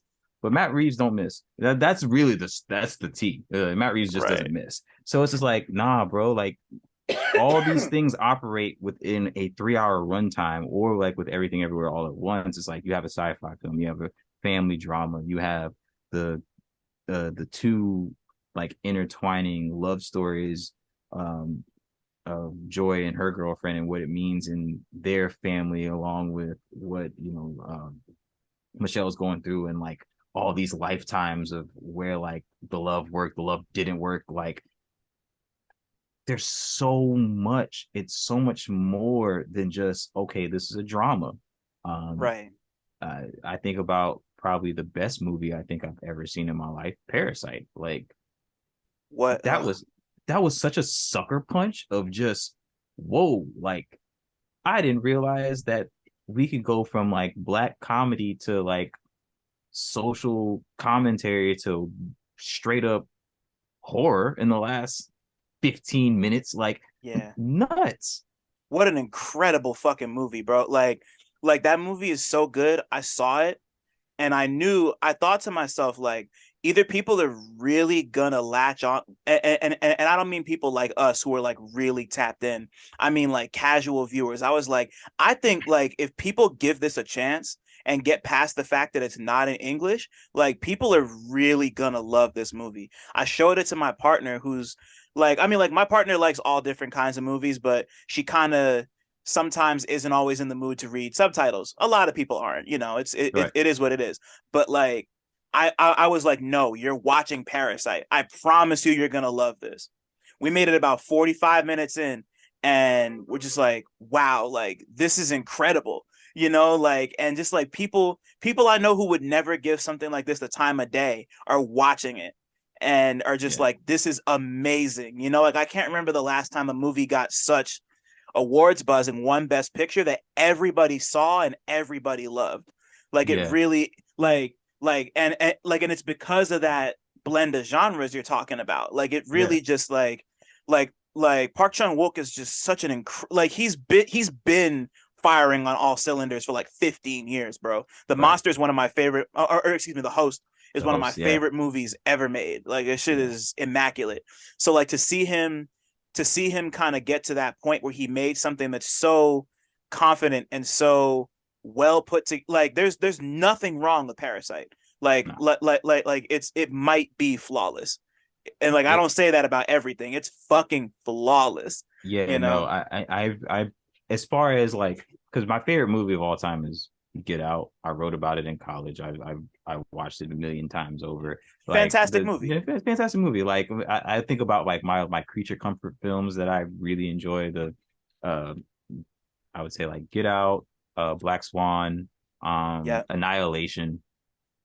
Yeah. Fucking love Annihilation. Also, one of those blended movies. It's like, okay, this is sci-fi. Okay, actually, no, it's like a romance tragedy. Oh wait, no, there's a fucking bear. This is now very, very, very scary. And then like plant monsters kind of sort of not really. Yeah, Like and then like there's this weird techno sequence where they go wah, wah, wah, and they like yeah, it's crazy. It's wild. yeah. But it's just like there's movies that I really can't 100%, even though like I love them, I know that I can't 100% argue for somebody to be like, no, this is like required watching. Like I think Get Out might be the most palatable of my personal favorites because, like, let's be honest, even though the Raid 2 is incredible, there's a lot of blood in that movie. Not everybody's going to want to sit for that. Right. It just kind of is what it is. And it's like it's also not like a justifiable amount. So or I like Upgrade. Not a lot of people watch that movie, but like that movie is really brutal. There's a lot of stuff Yeah. going on. Dude gets his whole face shot off. But Also Parasite, I really good. Yeah. also very good though. Parasite is a movie that I feel is flawless. Um I feel like uh Lathnos is The Favorite is flawless. Um, So good. and the thing is that I'm a big fan of him. Um, I've seen Dogtooth, Killing of a Sacred Deer, um, The Lobster, but all those movies have that weird quirkiness to it, and it's the way that they speak and inflections and all that. It's kind of odd if you're not expecting it, so that might turn people off. But because The Favorite is a period piece, it's like, oh, that's to be expected. So like, I feel like it's so much easier to accept as a viewer. So it's just like the best, like, just intrigue of like, okay, these people are really trying to play each other, and this person knows that, and this person knows that, this person doesn't know that person knows that, and just like, okay, how can I fuck this person over the best? Like, it's Hmm. great. It's great. I can't say there's too many other movies that I would say, oh no, Moonlight. Moonlight's flawless. Incredible. Yeah, such a Moonlight good is movie, flawless. man. I bawled when I saw that. I just there's just so many good emotions. Yeah, I don't. Yeah, that was an A tier film experience. And I remember when I went, there was like six of us in the theater. So like, I live It for was those so moments. it was so intimate. Like I can Yeah. only imagine, like and like Moonlight is flawless to me because like Moonlight's flawless to me just because of the fucking chopped and screwed remix of Classic Man.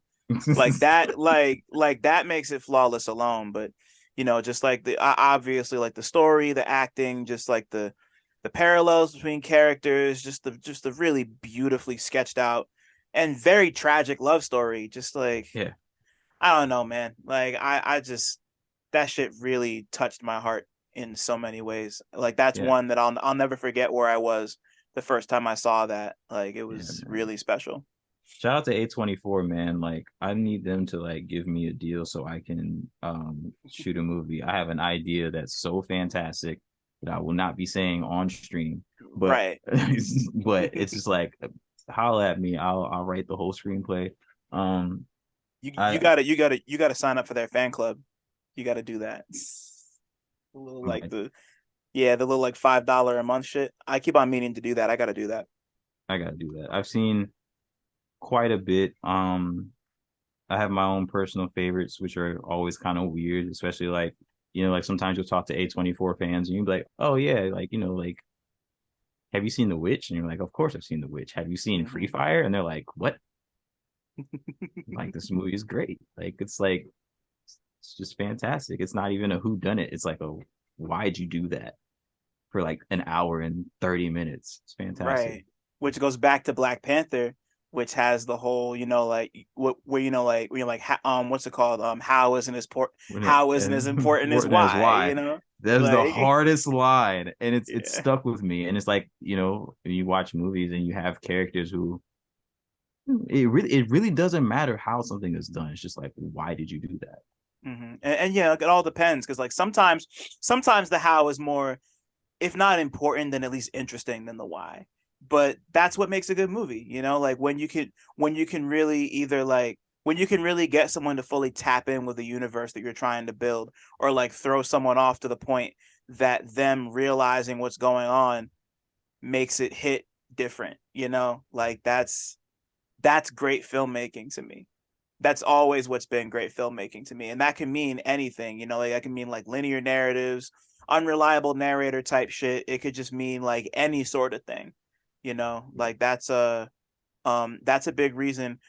We do need to talk about music at some point. We've been talking this has been so incredible. I just realized how much time passed. But like that's what cause like I saw Smile, and Mm, I wish I liked it more. I mm, loved the first 75%. Like up until Shorty goes into the house and deals mm, with her literal demon, because like I love the way that they play with the unreliable narrator aspect of her story, just like her going through this psychosis and not knowing what's real and what's not, and that kind of being hoisted on us as viewers. Like it's basically just like a really fancy window dressing for a bunch of jump scares, but it mm. but it works every time. You know, Yeah, like it works every single time up until the end where it's just like, oh, she's literally fighting her demon, and then it gets like a little too obvious, and it's like, okay, maybe it's a little too on the nose. It's almost like you're lampshading it at this point, but you're yeah, like not.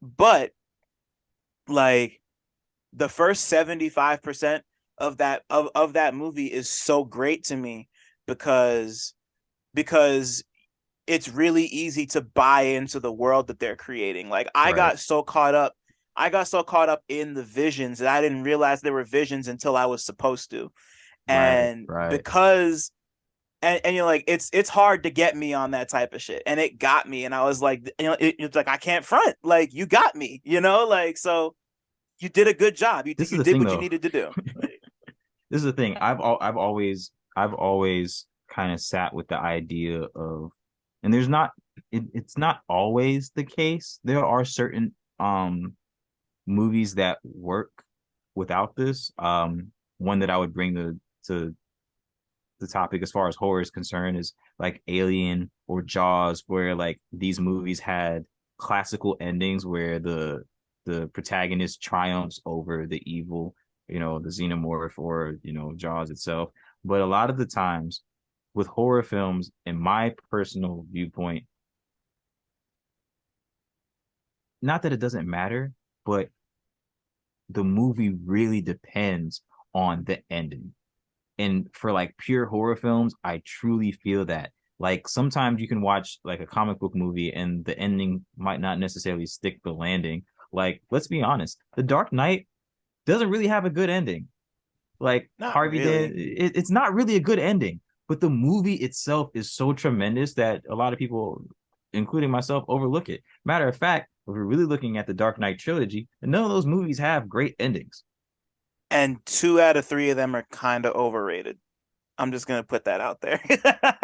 I saw Batman Begins recently. It's not that great. And It's The all Dark right. Knight Rises, not that great. They're serviceable. They're serviceable. As years have gone by, like those movies have just The Dark Knight is great for a reason, and it's there. I think it's going to be Right. on the Rushmore until the cows come home. But It'll definitely stand the test of time for sure. yeah, Dark like Knight's and great.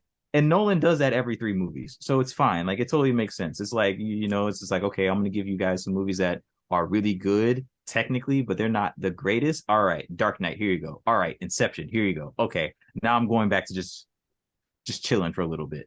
Um, Mm, but I look at like some horror films that were like Saw. Saw is not that great of a movie, but the ending sticks it, and it's now legendary.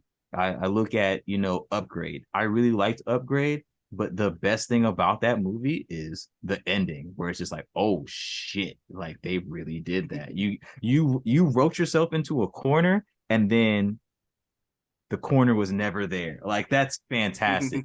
I look at a movie like Possessor, which I feel was unwieldy, very heavy-handed. It was graphic to be graphic, but then it gave us a shocker ending. And when you go back and rewatch it, the ending was in your face the whole entire movie. Whereas like yeah. this director doesn't want her to go back to her husband. She's going to put her on this impossible mission so that she can get this woman to kill her family. What? Like these But are you could say the same thing about the first Saw because I love the first Saw. Like like think about it. Like Jigsaw is in the middle of the room the whole all the fucking time, time, and it and makes the like movie make sense it makes the because movie make sense because on top of that, like sorry to cut you off. What's it called? Like they were already doomed to fail because the key fell down the fucking tub right. fell down on the tub pipe like not even 5 minutes into the movie. So the whole thing, like his whole shit was already cooked before they even realized what was going on.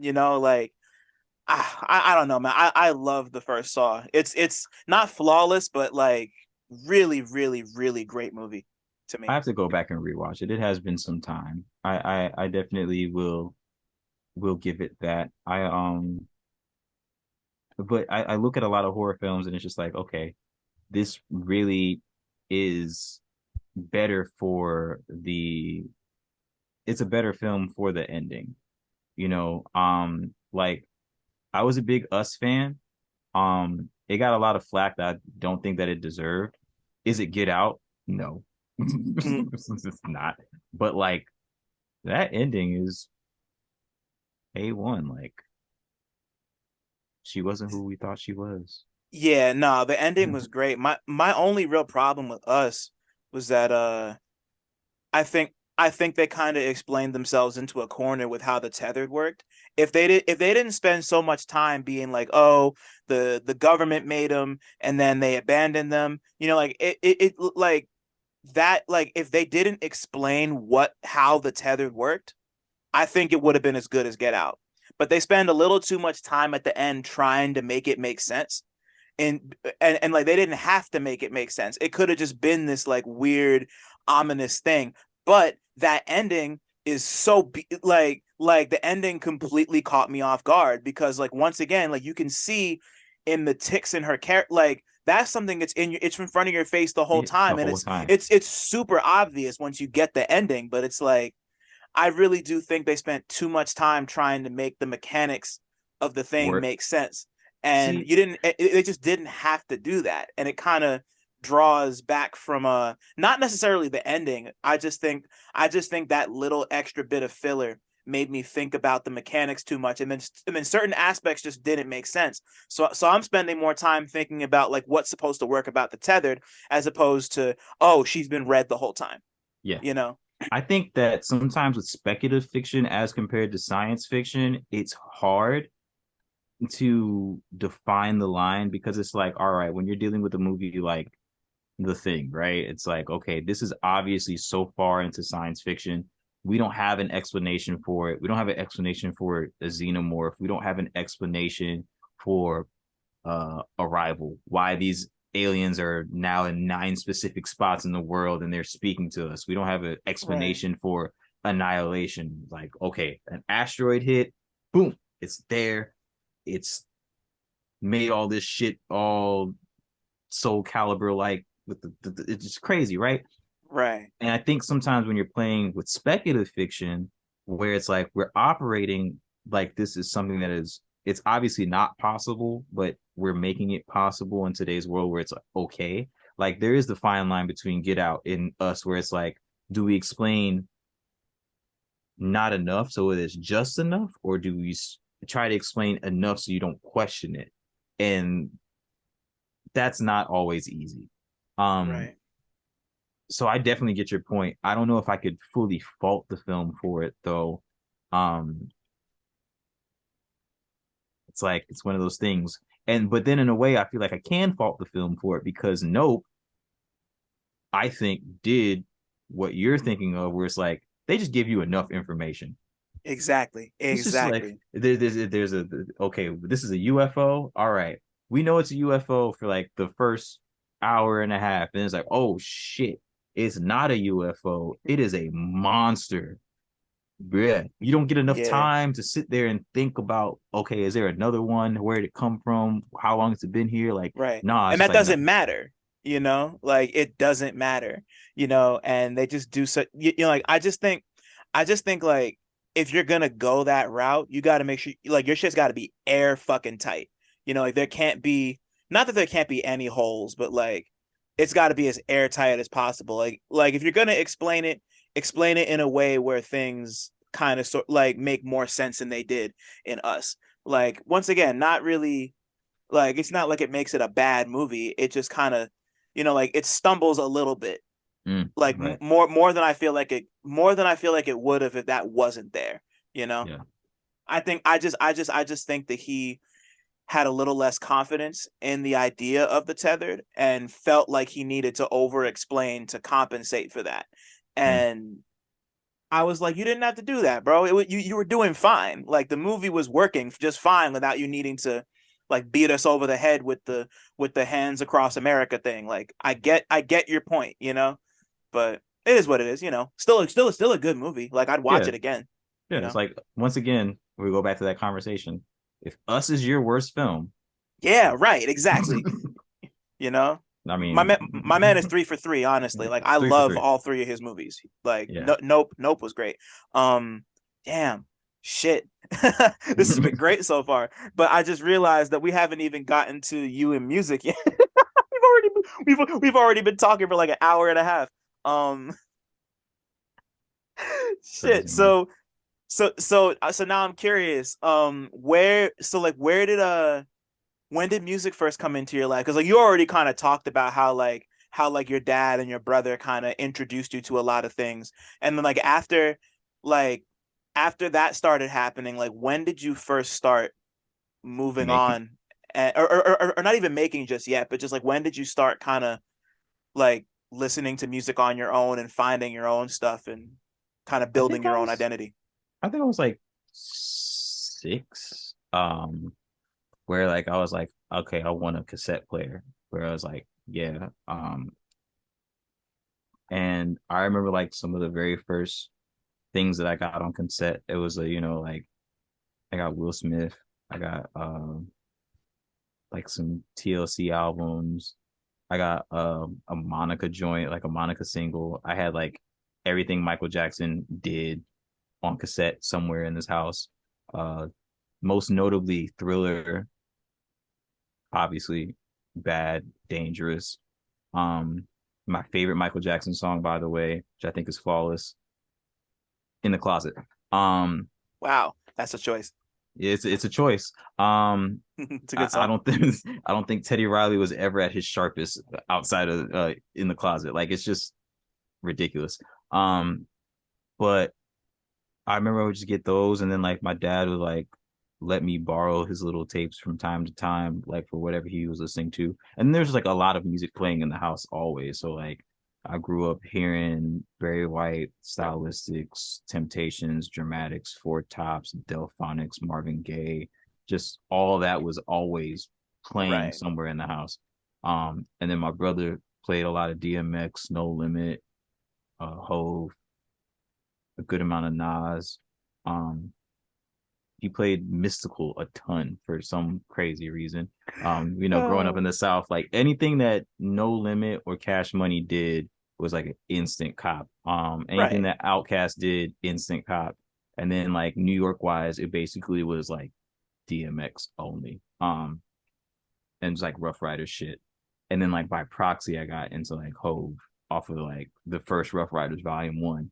I didn't listen Hmm. to He made me listen to Nas in like really weird choice spots, but like I remember not hearing Illmatic until like my teenage years and being like, oh, Same this is here. a culture shock because like I didn't know people rapped like this. Cause I was Right. used to like Mystical yelling at me. So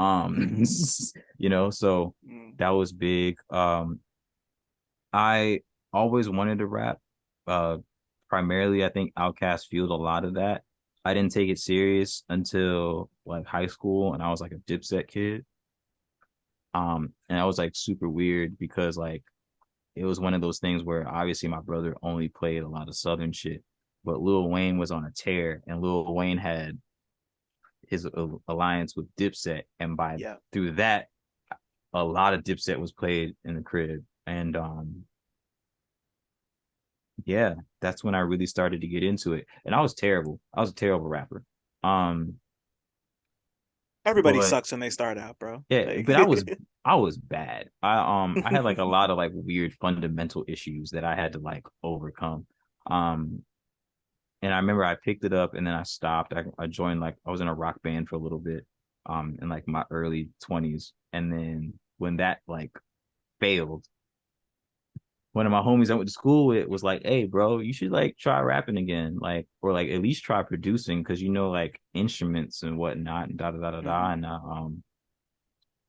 I had like a big homie. They had like this trap that was like he also had like a studio in there, so I would like go in there and just watch him like produce. And I eventually put like a cracked version of Reason on my computer, and I started Mhm. producing. And then like next thing you know, my career started. Damn. And like I mean like I spent a good amount of time listening to your shit and I've already been listening to your shit, but like I really did like my deep dive for this. And the first project of yours I was able to find was the Black Tape from 2015. And First off, I love the Black Flag homage. I think that's what that is, right? Because it looks So just like the yeah, kind of, yeah, kind of sort of like all right. So like I guess the timeline was like 2000 and because my DSP kind of like fucked up the delivery of like some of the older stuff. So like right. when I started making music, like it was like during the blog era days. So like we didn't have Apple Music or Spotify or anything like that. So what I would do is I had a Tumblr and I would post regularly on the Tumblr, get people to follow, da da da da da, and then I'd post like the like a picture, and then like there'd be music playing, and like that was like how I started like marketing my music with like with the group that I was in, and we put out a project, um, and then I produced my first project was called the Blue Tape, and it was just like blue flags, just like that, and it was a homage one to Black Flag, but two to like jazz, and three to like in the Great Gatsby, they always talk about like Gatsby's blue lawn. Like his lawn was so perfect. It was like so like it was a Right, right, combination right. of all those things. And let me tell you that that project was hot cross buns. It is ass. I was rapping terribly. The mix was terrible. The beats were like some of the beats were fire, and all the beats that were fire were not beats that I made.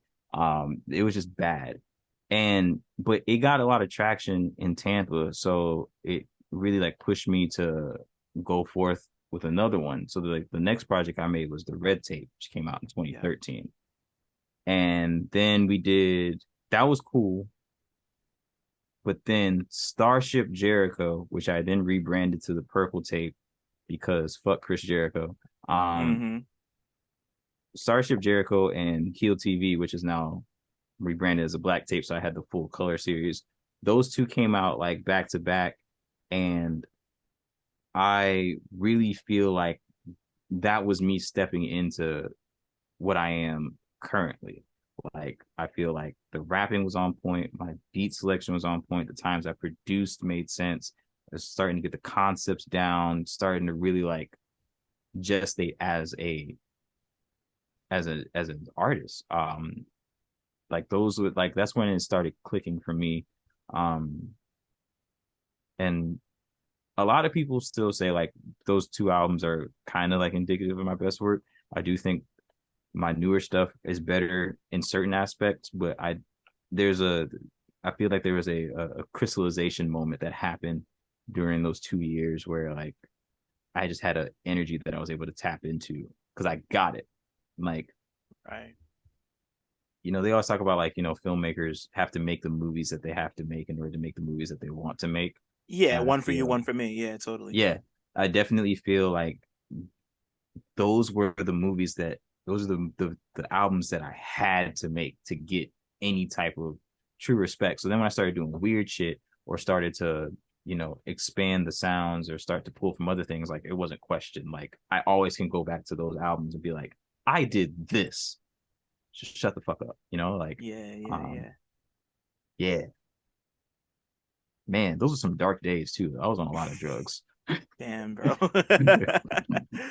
Yeah, yeah, yeah. No, even just listening to like the Black Tape, like it like I could tell you were going through something, but like it's not it's like I get the whole idea of like look back on your early shit and like damn it sucks, but like people latched onto it for a reason and Right, like pushed you and like that pushed you to make stuff like Robb, and it right, pushed you to make stuff like this new project that just came out. I can't believe I'm blanking too much to Robb. There we go.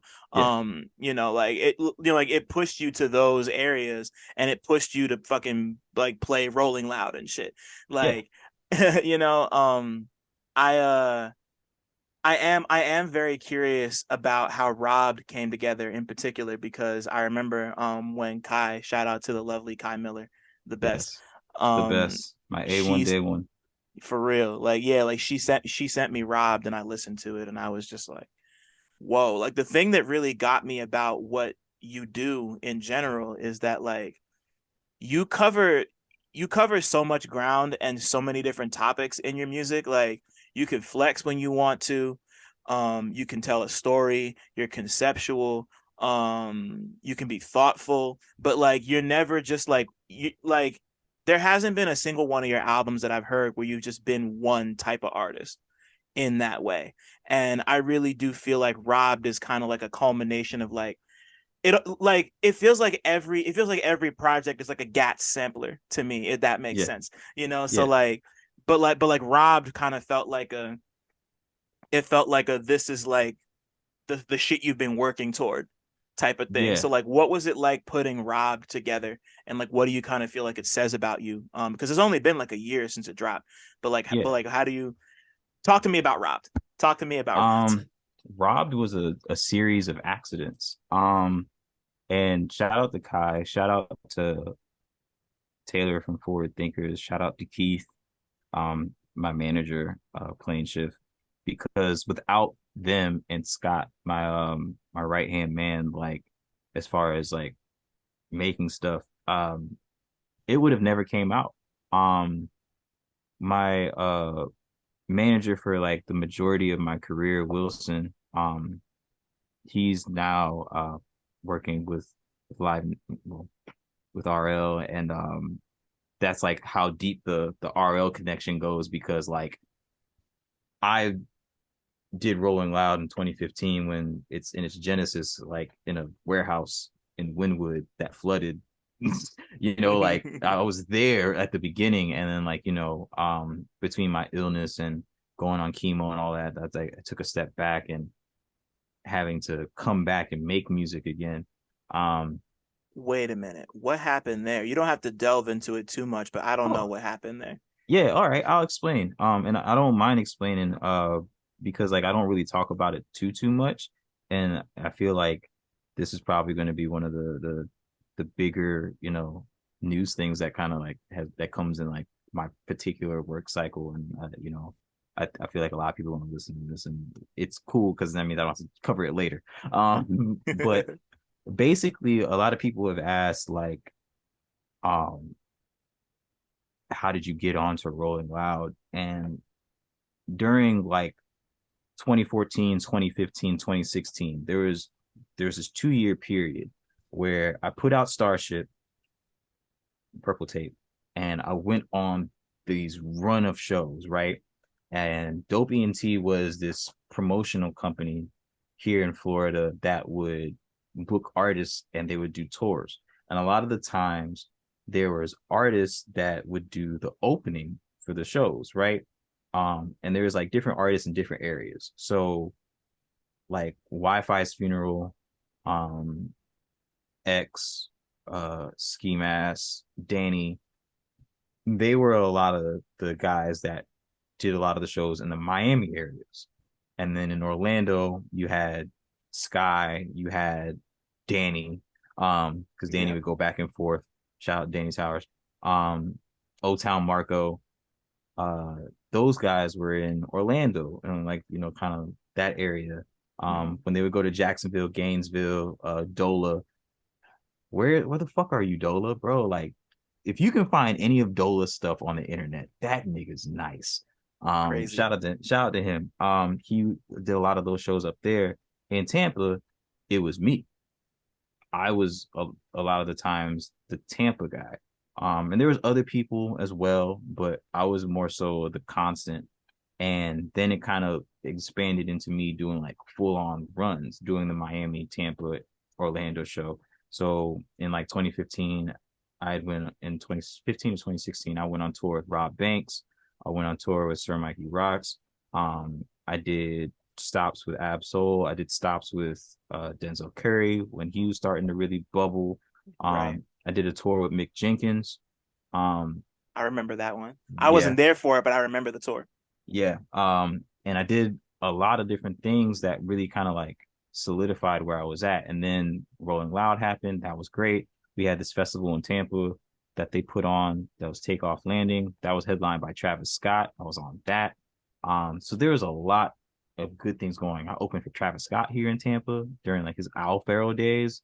So like he still owes me a verse because he told me he was going to give me one and he never did. I don't think that's ever going to happen. Well, I'm never going to say never. Um, Right. But a lot of good things were going. I had a lot of momentum. And I remember I dropped this project by Any Dreams that had this Mm-hmm. joint on there that has Busy Crook and Sky on it. That was produced by Black Metaphor, called Dope, that started to get traction. And I was like, this is it. I'm out of here. Like the we're going to the moon. Like this is great. And I had quit my job, started working at this easier job, went to the doctors because I changed insurance. They made me do blood tests and they called me December 16th, about a week or so before Christmas, 10 days, 9 days. And they were like, hey. And I was like, hey, what's up? They're like, hey, someone came back weird with your blood test. And I was like, oh, okay. And like, I thought it was going to be some stupid shit. I go in there and they're like, yo, like, how come you didn't tell us that you had sickle cell? And I was like, I don't. And they're like, no, you do. And then they showed me this chart and they showed my blood and da da da da da. And I just like sat there and like awe. Like, you know, I didn't grow up as a child listening to Mobb Deep, but as a teenager, I got into Mobb super heavy. So like I had understood what the disease was because of Prodigy. And Right. like I just sat there and I was like, I'm gonna die. Like I just had this like crazy, like just sitting feeling. They're like, okay, we have all these things that we want to try to do, da da da da da da. And then they put me on chemo. So like people ask me like why did By Any Dreams only have like one video? Is because like I shot that video and then I immediately went on chemo like a few weeks later.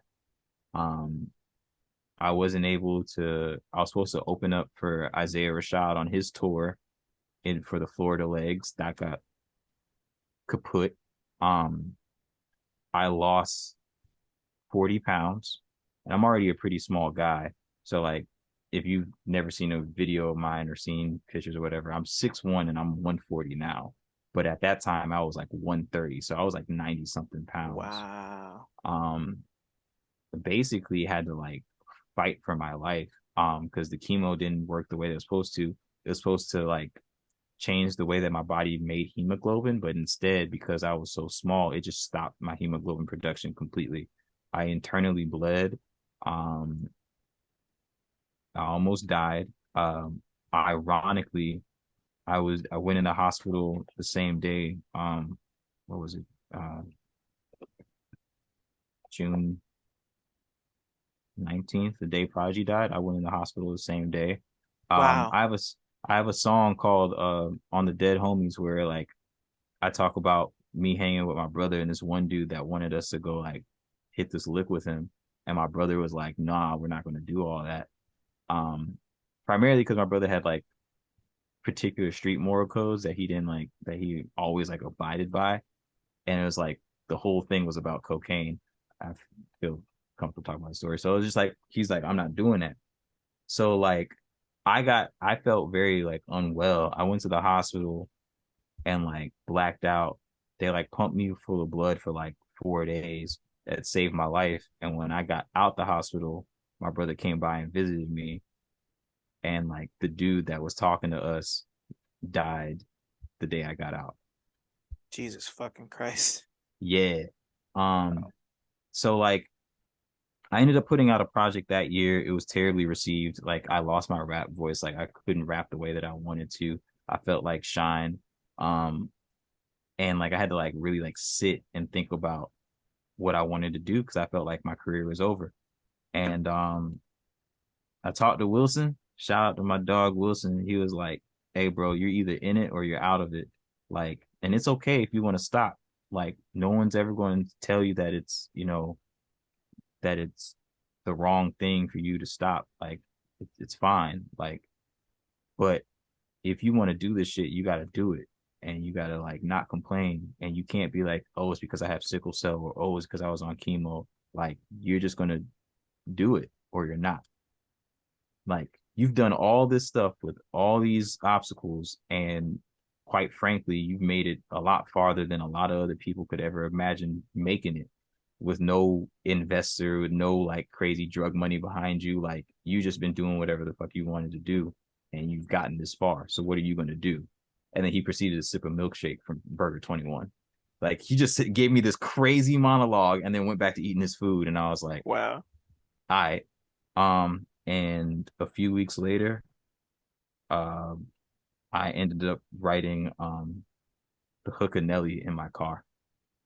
And like I restarted my career like from that moment. So like shout out to Jordan Patrick. I remember I went over to his crib because I was trying to make music with people and people just weren't like connecting the dots. He was like, bro, if you want to pull up the crib, we can pull up the crib. I pulled up to his crib, sat on his couch, and he was like, let me see your lyrics. And he like went through my phone and he was like, hey, like rap this to me. And it was the hook of Nelly. And I wrote it on his couch and I wrote the rest of the song in like 10 minutes. We recorded it and then we made an EP and then like it was off to the races from then. So Wow. yeah. I don't know what to say to that. Like, wow. Yeah, that was my whole so and then I guess like the second part of all that is like so me and Jordan started, kicking it. We made the first EP that we did, which was Too Close to Rob. That did like pretty decent for like a true comeback. And then we did Too Close to Rob, which had Chatter, which is still like my highest performing song um to date on Spotify, I think. And we put out videos with my guy Roberto. Like we're starting to gain traction. um I put out Cardiac Coupe with Chase the Money Veterans Day 2 years ago, and that caught fire. That started doing well. I started pushing that. um I did like my Drop City radio drops like at the beginning of 2020. Everything's going well, cool, calm, aesthetic. I get landed on South by Southwest for 2 shows. I get landed on Rolling Loud in Miami for the, anniversary show. I get the Smoke Dizza Gatsamania versus landed. Hey. All that's going, and then um yeah, my brother died, and then Mm, 2 days later the world goes into lockdown, right.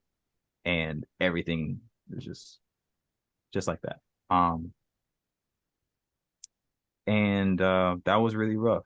That was a rough year, and I kind of Taylor came like into my life as a friend, and he was like, "Hey man, I got this studio situation. Um, why don't you come by and work on stuff?" And I was like, "I need an engineer. He's like, "Hey, you're either gonna do it or you're not, but like I really think that you should go." And I was really just making excuses because I was depressed, and I was like pretty like suicidal, and I was like, all right, whatever. So I go in there and I that day, the first day of just being in the studio, I made a demo for When I Became the Sun. That was like the first song I wrote for Robb. Right. And That's a crazy fucking song. thank you. And I kind of put it at the tail end of the project because like it's so dense, and I had so many thoughts in like putting that together. It was the first song I recorded a demo for, and it was the last song that we finished. Like it was the very last like take, like trying to get it right. Um, it took the whole gestation period. Um, but yeah, I started just making demos. I made a demo for that. I made a demo for Lauren London, um, the New News Chain. I Yeah. made a demo for Uncut Gems. I made a demo for Moonlight eventually, like a few weeks later. And things just started like kind of rolling together. And Taylor's like, yo, you have an album here. And I'm like, I'm just rapping right now. I can't go to a therapist. Like the world is locked down. So Right.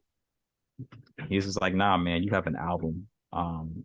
And when Scott came in, he was just like, bro, you got to stop recording yourself. Let me record you. So he was the kick in the ass to finish it. And yeah, man, I'm appreciative of all those guys because that's how it came. I was really just mourning my brother, and I didn't have any plans of putting it out, but But you did, and you did, and there's so much in this project. Like it, like obviously I was attracted to it off rip just because of the fact that like you got like like I've never heard anybody make a specific reference to Nunu's Chain in any rap song in my life. So like seeing that specific ATL reference in there made me happy. Of course, like Moonlight, Uncut Gems, like you said, like that's like surface level.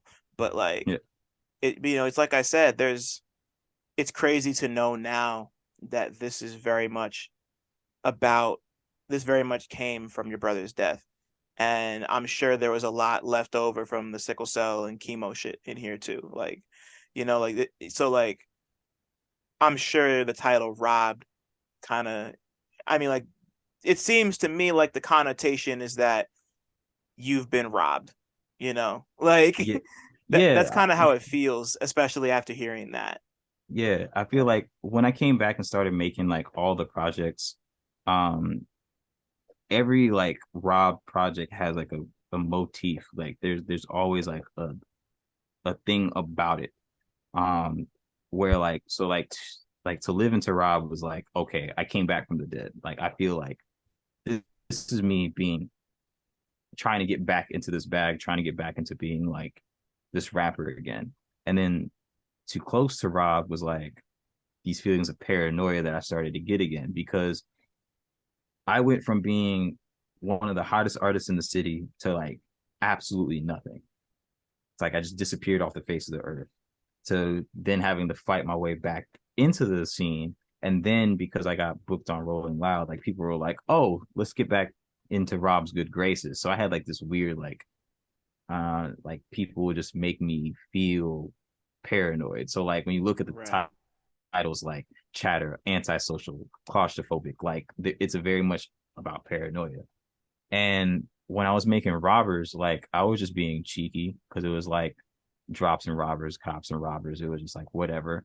But like, I had always remembered this story of like my brother getting back from Iraq and like all his money being spent up that he thought he had in the savings by like somebody in the family like spent up all his dough and he like had to rob somebody to get money for a McChicken. And like that story always stuck with me. So like I had named it that, and then like in the wake of his death, like it just felt even more like appropriate, you Right. know? Um, so then when I was making Robbed, like I felt robbed, but I feel like my brother was robbed of a future. Like Right. he don't get to see his daughter grow up, you know? And that's just like wild to me. So and then like Too Much to Rob has just been like excess. Like the last 20 years has just been like the last 2 years have been like a lot of crazy shit. It's been a lot. You Yeah. know, I have a lot of wild stories, so Yeah, you do. And like this has just been like, and like hearing Too Much to Rob, like that's very much like it just feels like y'all are just getting shit off your chest in like like it feels looser. It feels yeah, looser than Rob did. yeah, Like not that I would say that Rob is like a concept album or nothing like that, but like knowing this context now, it makes sense why certain things play out the way they do, and it just makes it mean more to me yeah, at least. And yeah. it's And just like no, you it, go. it's like, I mean, it's obviously a much more darker album, and like I know exactly what I mean in things, like I feel like with Rob, because like half of that album has movie titles as references, you know, Yeah. uh, especially the one that I doesn't really, catch with people because they haven't seen it and they probably shouldn't, which is Irreversible. Um, so if you've seen Irreversible, you already know where I'm going to go with this. Like, it's like certain things you can't, like, you'll never be okay with that. Like, I'll never be okay with my brother dying. I don't think I'm ever going to come to peace with that. And Right. like, like you can do whatever you want. You can go hurt whoever you want. Like, and that was like my thought process. Like when he died, was just like, oh, okay, I'm gonna go slide on somebody because I thought that he was murdered. And then it's just like, bro, you died of a heart attack. I can't even get revenge. Like, it's yeah, it was tough.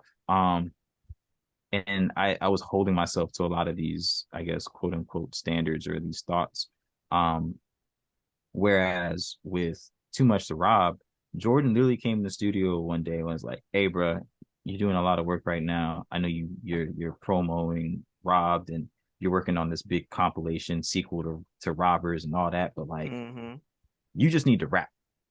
I'm gonna give you a whole bunch of beats. He had like beats that were already like cooked up. Most of the beats that were on that album were like kind of already ready in like a certain state. And he just played them back to back to back to back to, and I was like, this is crazy. Like I wrote that project in 3 weeks and Man. recorded it and sent it back to him, and like he did post production, and then we put it out. He was like, you just gotta slap people with music sometimes. Um, Yeah. so yeah, it definitely does feel looser. It definitely feels a lot more fun. It's a lot more ignorant. Um, Shout out to my favorite stripper. She inspired like half of that album. Let's go. Let's go. You Yeah, know, I would literally like I was working on two projects at the same time. Like I would be at the studio and I was working on Robbers and like da da da da da. Like we had people coming in and out and making all that. I'll go out in my car, I smoke some, I would drive to the strip club, have a drink, watch strippers, go back to the studio, and then I would write like and record the Too Much to Rob stuff by myself, and I would just send it to Jordan, and that's how I made that album. man, shout out to Muses, bro. Shout out to Muses. Oh Everybody my needs one from God. time to time. Truly. Like, man, to before we formally wrap this up, because like I'm just still processing this story. You just told me about everything. Just like talk to me about the compilation that you're putting together that's like a sequel to Robbers, because like Florida in general, I like I feel like right now is a very specific subset of Florida rap is having a huge moment. Like the Golden Boy Yeah, count ups of the world are kind of going yeah, like they're really going up right now. right, Like right, right. and like there was a period of time obviously when like the Denzels and the Anonymouses of the world. I mean like Anonymous just put out a great album this year. Shout out to Anon, he's great. Yeah, yeah, Um fucking like but like Florida in general is just kind of having like an up moment right now. So right. like what so I guess just like why did you feel like now is the time to kind of put this compilation album together, and what does it mean for you to be able to use whatever platform you have to just kind of put on for Florida artists in that Yeah. way? I always wanted to do it. And Wilson will tell you, and he'll co-sign this when this interview comes out. It's something that I Mm, always wanted to do. I always wanted to get in that executive producer chair and put something together. I believe it. And Robbers was kind of done in that way, but it was done in a much quicker fashion. I put up X amount of dollars for studio time, but like there was money at stake. There was a lot that was going on, and like I had to make sure the songs were done. I think we recorded like it was around like 30 something songs for Robbers, and like what came out was like 10 songs in the drops that kind of preceded it, and then there was 8 on the album itself. Um, but that was done, I don't want to say in a sloppy way, but it was very fast. So I don't feel like it was as organic. And I filled in a lot of the spaces of things as well, because there's songs on there where most of the songs on there, half were just me. Um, Boost the Crime Rate, Madness. Shout out to Rich Boy. Uh, Throw Some D's is my favorite song of all time. So when I made Robbers, I kind of felt like that was going to be like my moment. That's so Um, hard. That's top so, five songs for me too. I love that fucking song. so I named The Madness as my intro to that album because on Rich Boy's album, his intro is The Madness. So, Yeah, because that um, whole album is so solid. I feel like people don't talk about Rich Boy's album enough because like Throw Some D's is a classic, but like that album itself is it's incredible. phenomenal, So good. phenomenal. Just had to put that Um, out there. I agree. Uh, so this time around, I was like, I was working at the studio, and I had accumulated studio time. I asked the owners about it. So what it came down to was like, all right, we're gonna go in. I'm gonna have, I'm gonna substitute my pay for studio time. So I didn't get paid for whatever. I did a whole bunch of work, blah blah blah, and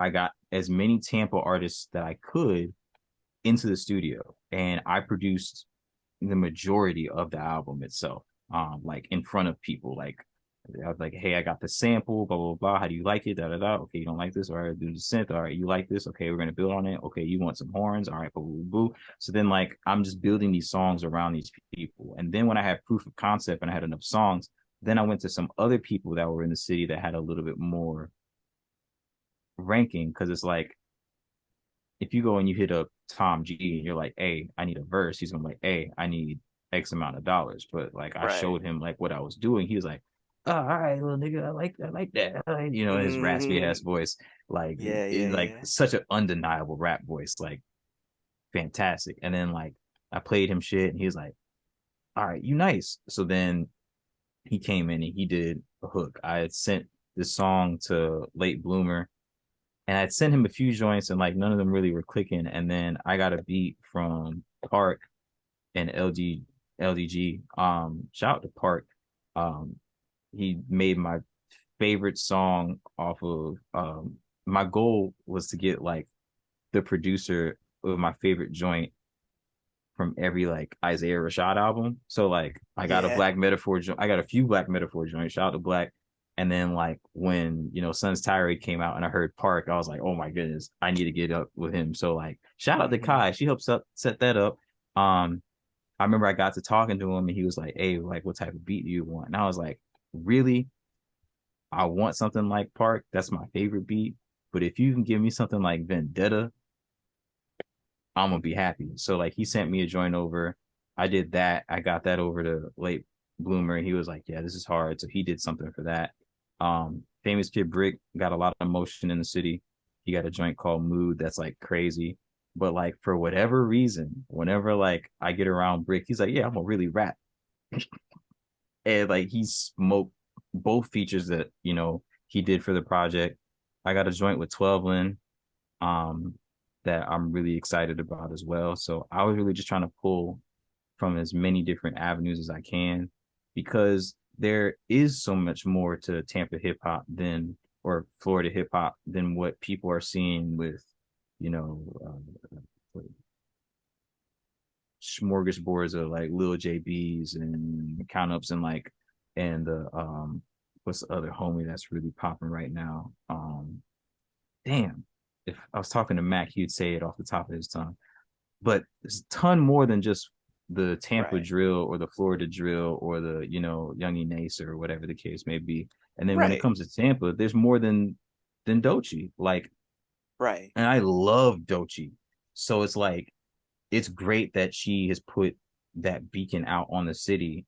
And now it's like, okay, let's show all the sides of the prism that while we have like the attention of the masses. So if I can get on and do Rolling Loud in New York and Rolling Loud in Miami and Rolling Loud in LA, fingers crossed, and like get Mm-hmm. on South by Southwest and go to A3C and promote this album, and then it's like showing the world, the Jay Browns and the Lil Fancies and the Flex Winners of the world. It's like, oh, there's a lot that's going on in Florida. Let's really peel this back.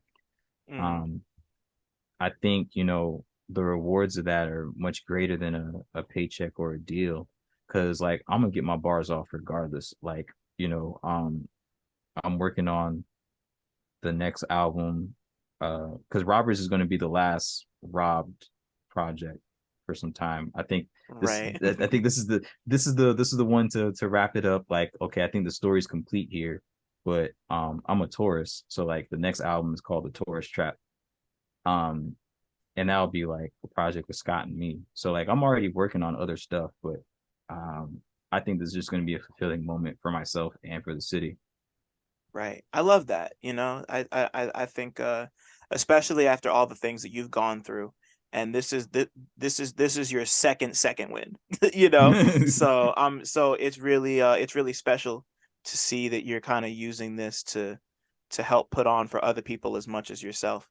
And like getting to know you and listening to your music and just kind of seeing this come together the way it has is just, it's dope. I don't know. I have nothing insightful or profound to say other than the fact that I love what you're doing. And I'm really happy that you're in a position where you feel like you still have something to say and are helping other people say what they got to say. And that's just dope. And you deserve, you just deserve to, you know you just deserve to get what you need to get off. So I'm just happy that I'm happy you're still moving, because it would be very easy to just kind of lay back and be like, yeah, I'm over this shit.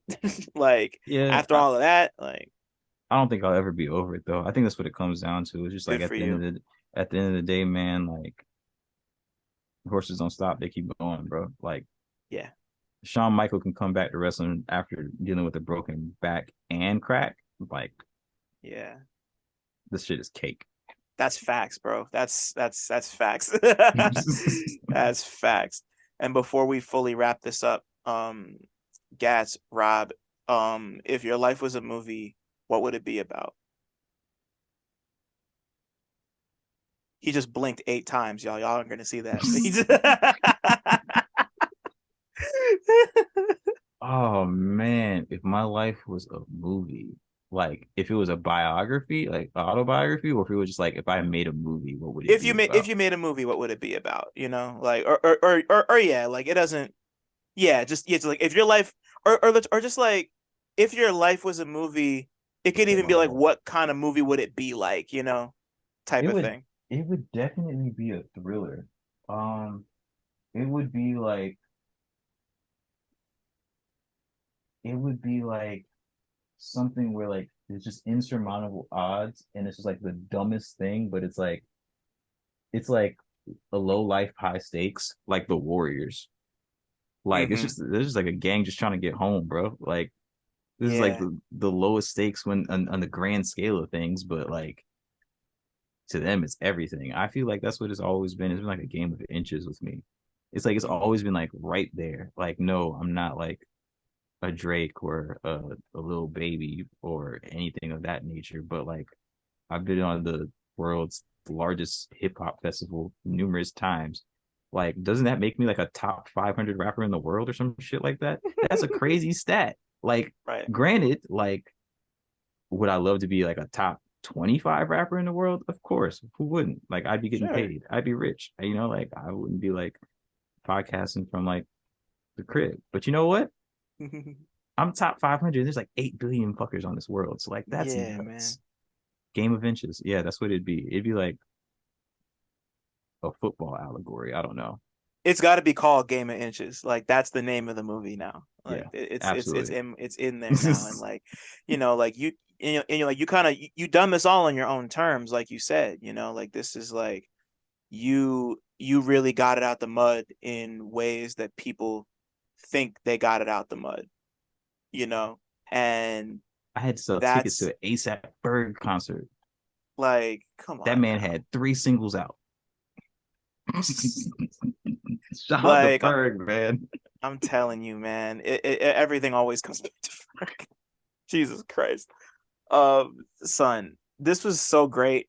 Like this went way longer than I expected it to, and just learning more about you has been a treat. And I'm so excited to hear Robbers when it comes out.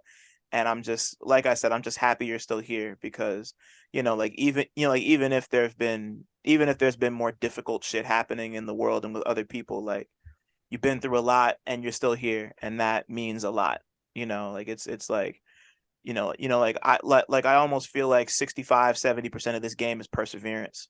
Yep. Like it's just about like how much you can keep getting back up when you get knocked down. And it's just dope to see you making your music the way you do, and just continuing to thrive and just like put on for yours. So shout out to you, and thank you so much for being here.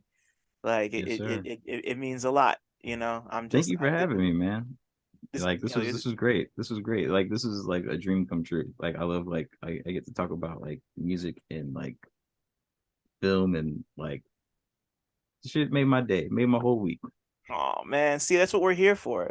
It's like these two things, like it's been so great talking to you about this because like you usually I ask a certain set of questions and I didn't have to ask half of them because you already went right into it. So it was just so like you were the perfect fit for this. Like, and I knew you would be, but like it just like I'm just happy to kind of offer up a something a little different than just like the typical like what's your story, what's your favorite art, like it's like all that stuff's important and cool, but Right. like you know I mean I don't want to gas myself up too much, but I we have fun here. I don't We know, did. I just want to have fun, and We did. fun is good. Can I ask you a question before we sign off? Please. Final question. Yes. Favorite Stevie Wonder song? Damn. Oh, actually, no. I know this one off the top of my head. Another Star. Oh, Yeah, that's my favorite Stevie Wonder song. That shit makes me cry every time I think about it. oh, that's Or not great. not when I think about it, but when I listen to it, it's Let me just listen to it. man, what a song. That's great. That's a good one. I just like that's one where like I mean like Stevie obviously gets his shit off, but like the last 4 minutes is just the little la la la la Mm-hmm. la la la Yeah, la for like yeah, 4 minutes, and it's just like that's like I forget who that's said tough. it. Somebody said some shit about how like this. It was a TikTok I saw. Somebody had a hot take that like Stevie Wonder and Prince are the two greatest musicians who ever lived, and I think Stevie Wonder is one of the greatest musicians who ever lived. Yeah, Like it just yeah, like his music is like unreal. Like we'll be talking about Stevie. They'll be talking about Stevie Wonder in 1,000 years the way we talk about like Bach and Beethoven and Mozart. Like that's yeah, gonna be like the classical music that everyone's trying to chase, you yeah. know, type And shit. it's like, you can talk about Michael Jackson all day if you want to, but at the end of the day, Michael Jackson had Thriller.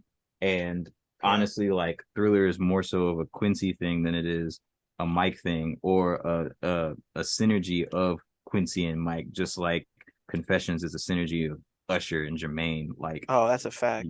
like, yeah, they're monumental albums and they shift culture, but like it is a tent pole in a ebbing and flowing thing. Like Yeah. Stevie has classics on classics on classics on classics, like literally like a tear of just so yeah. I was just curious, just very Nah. curious.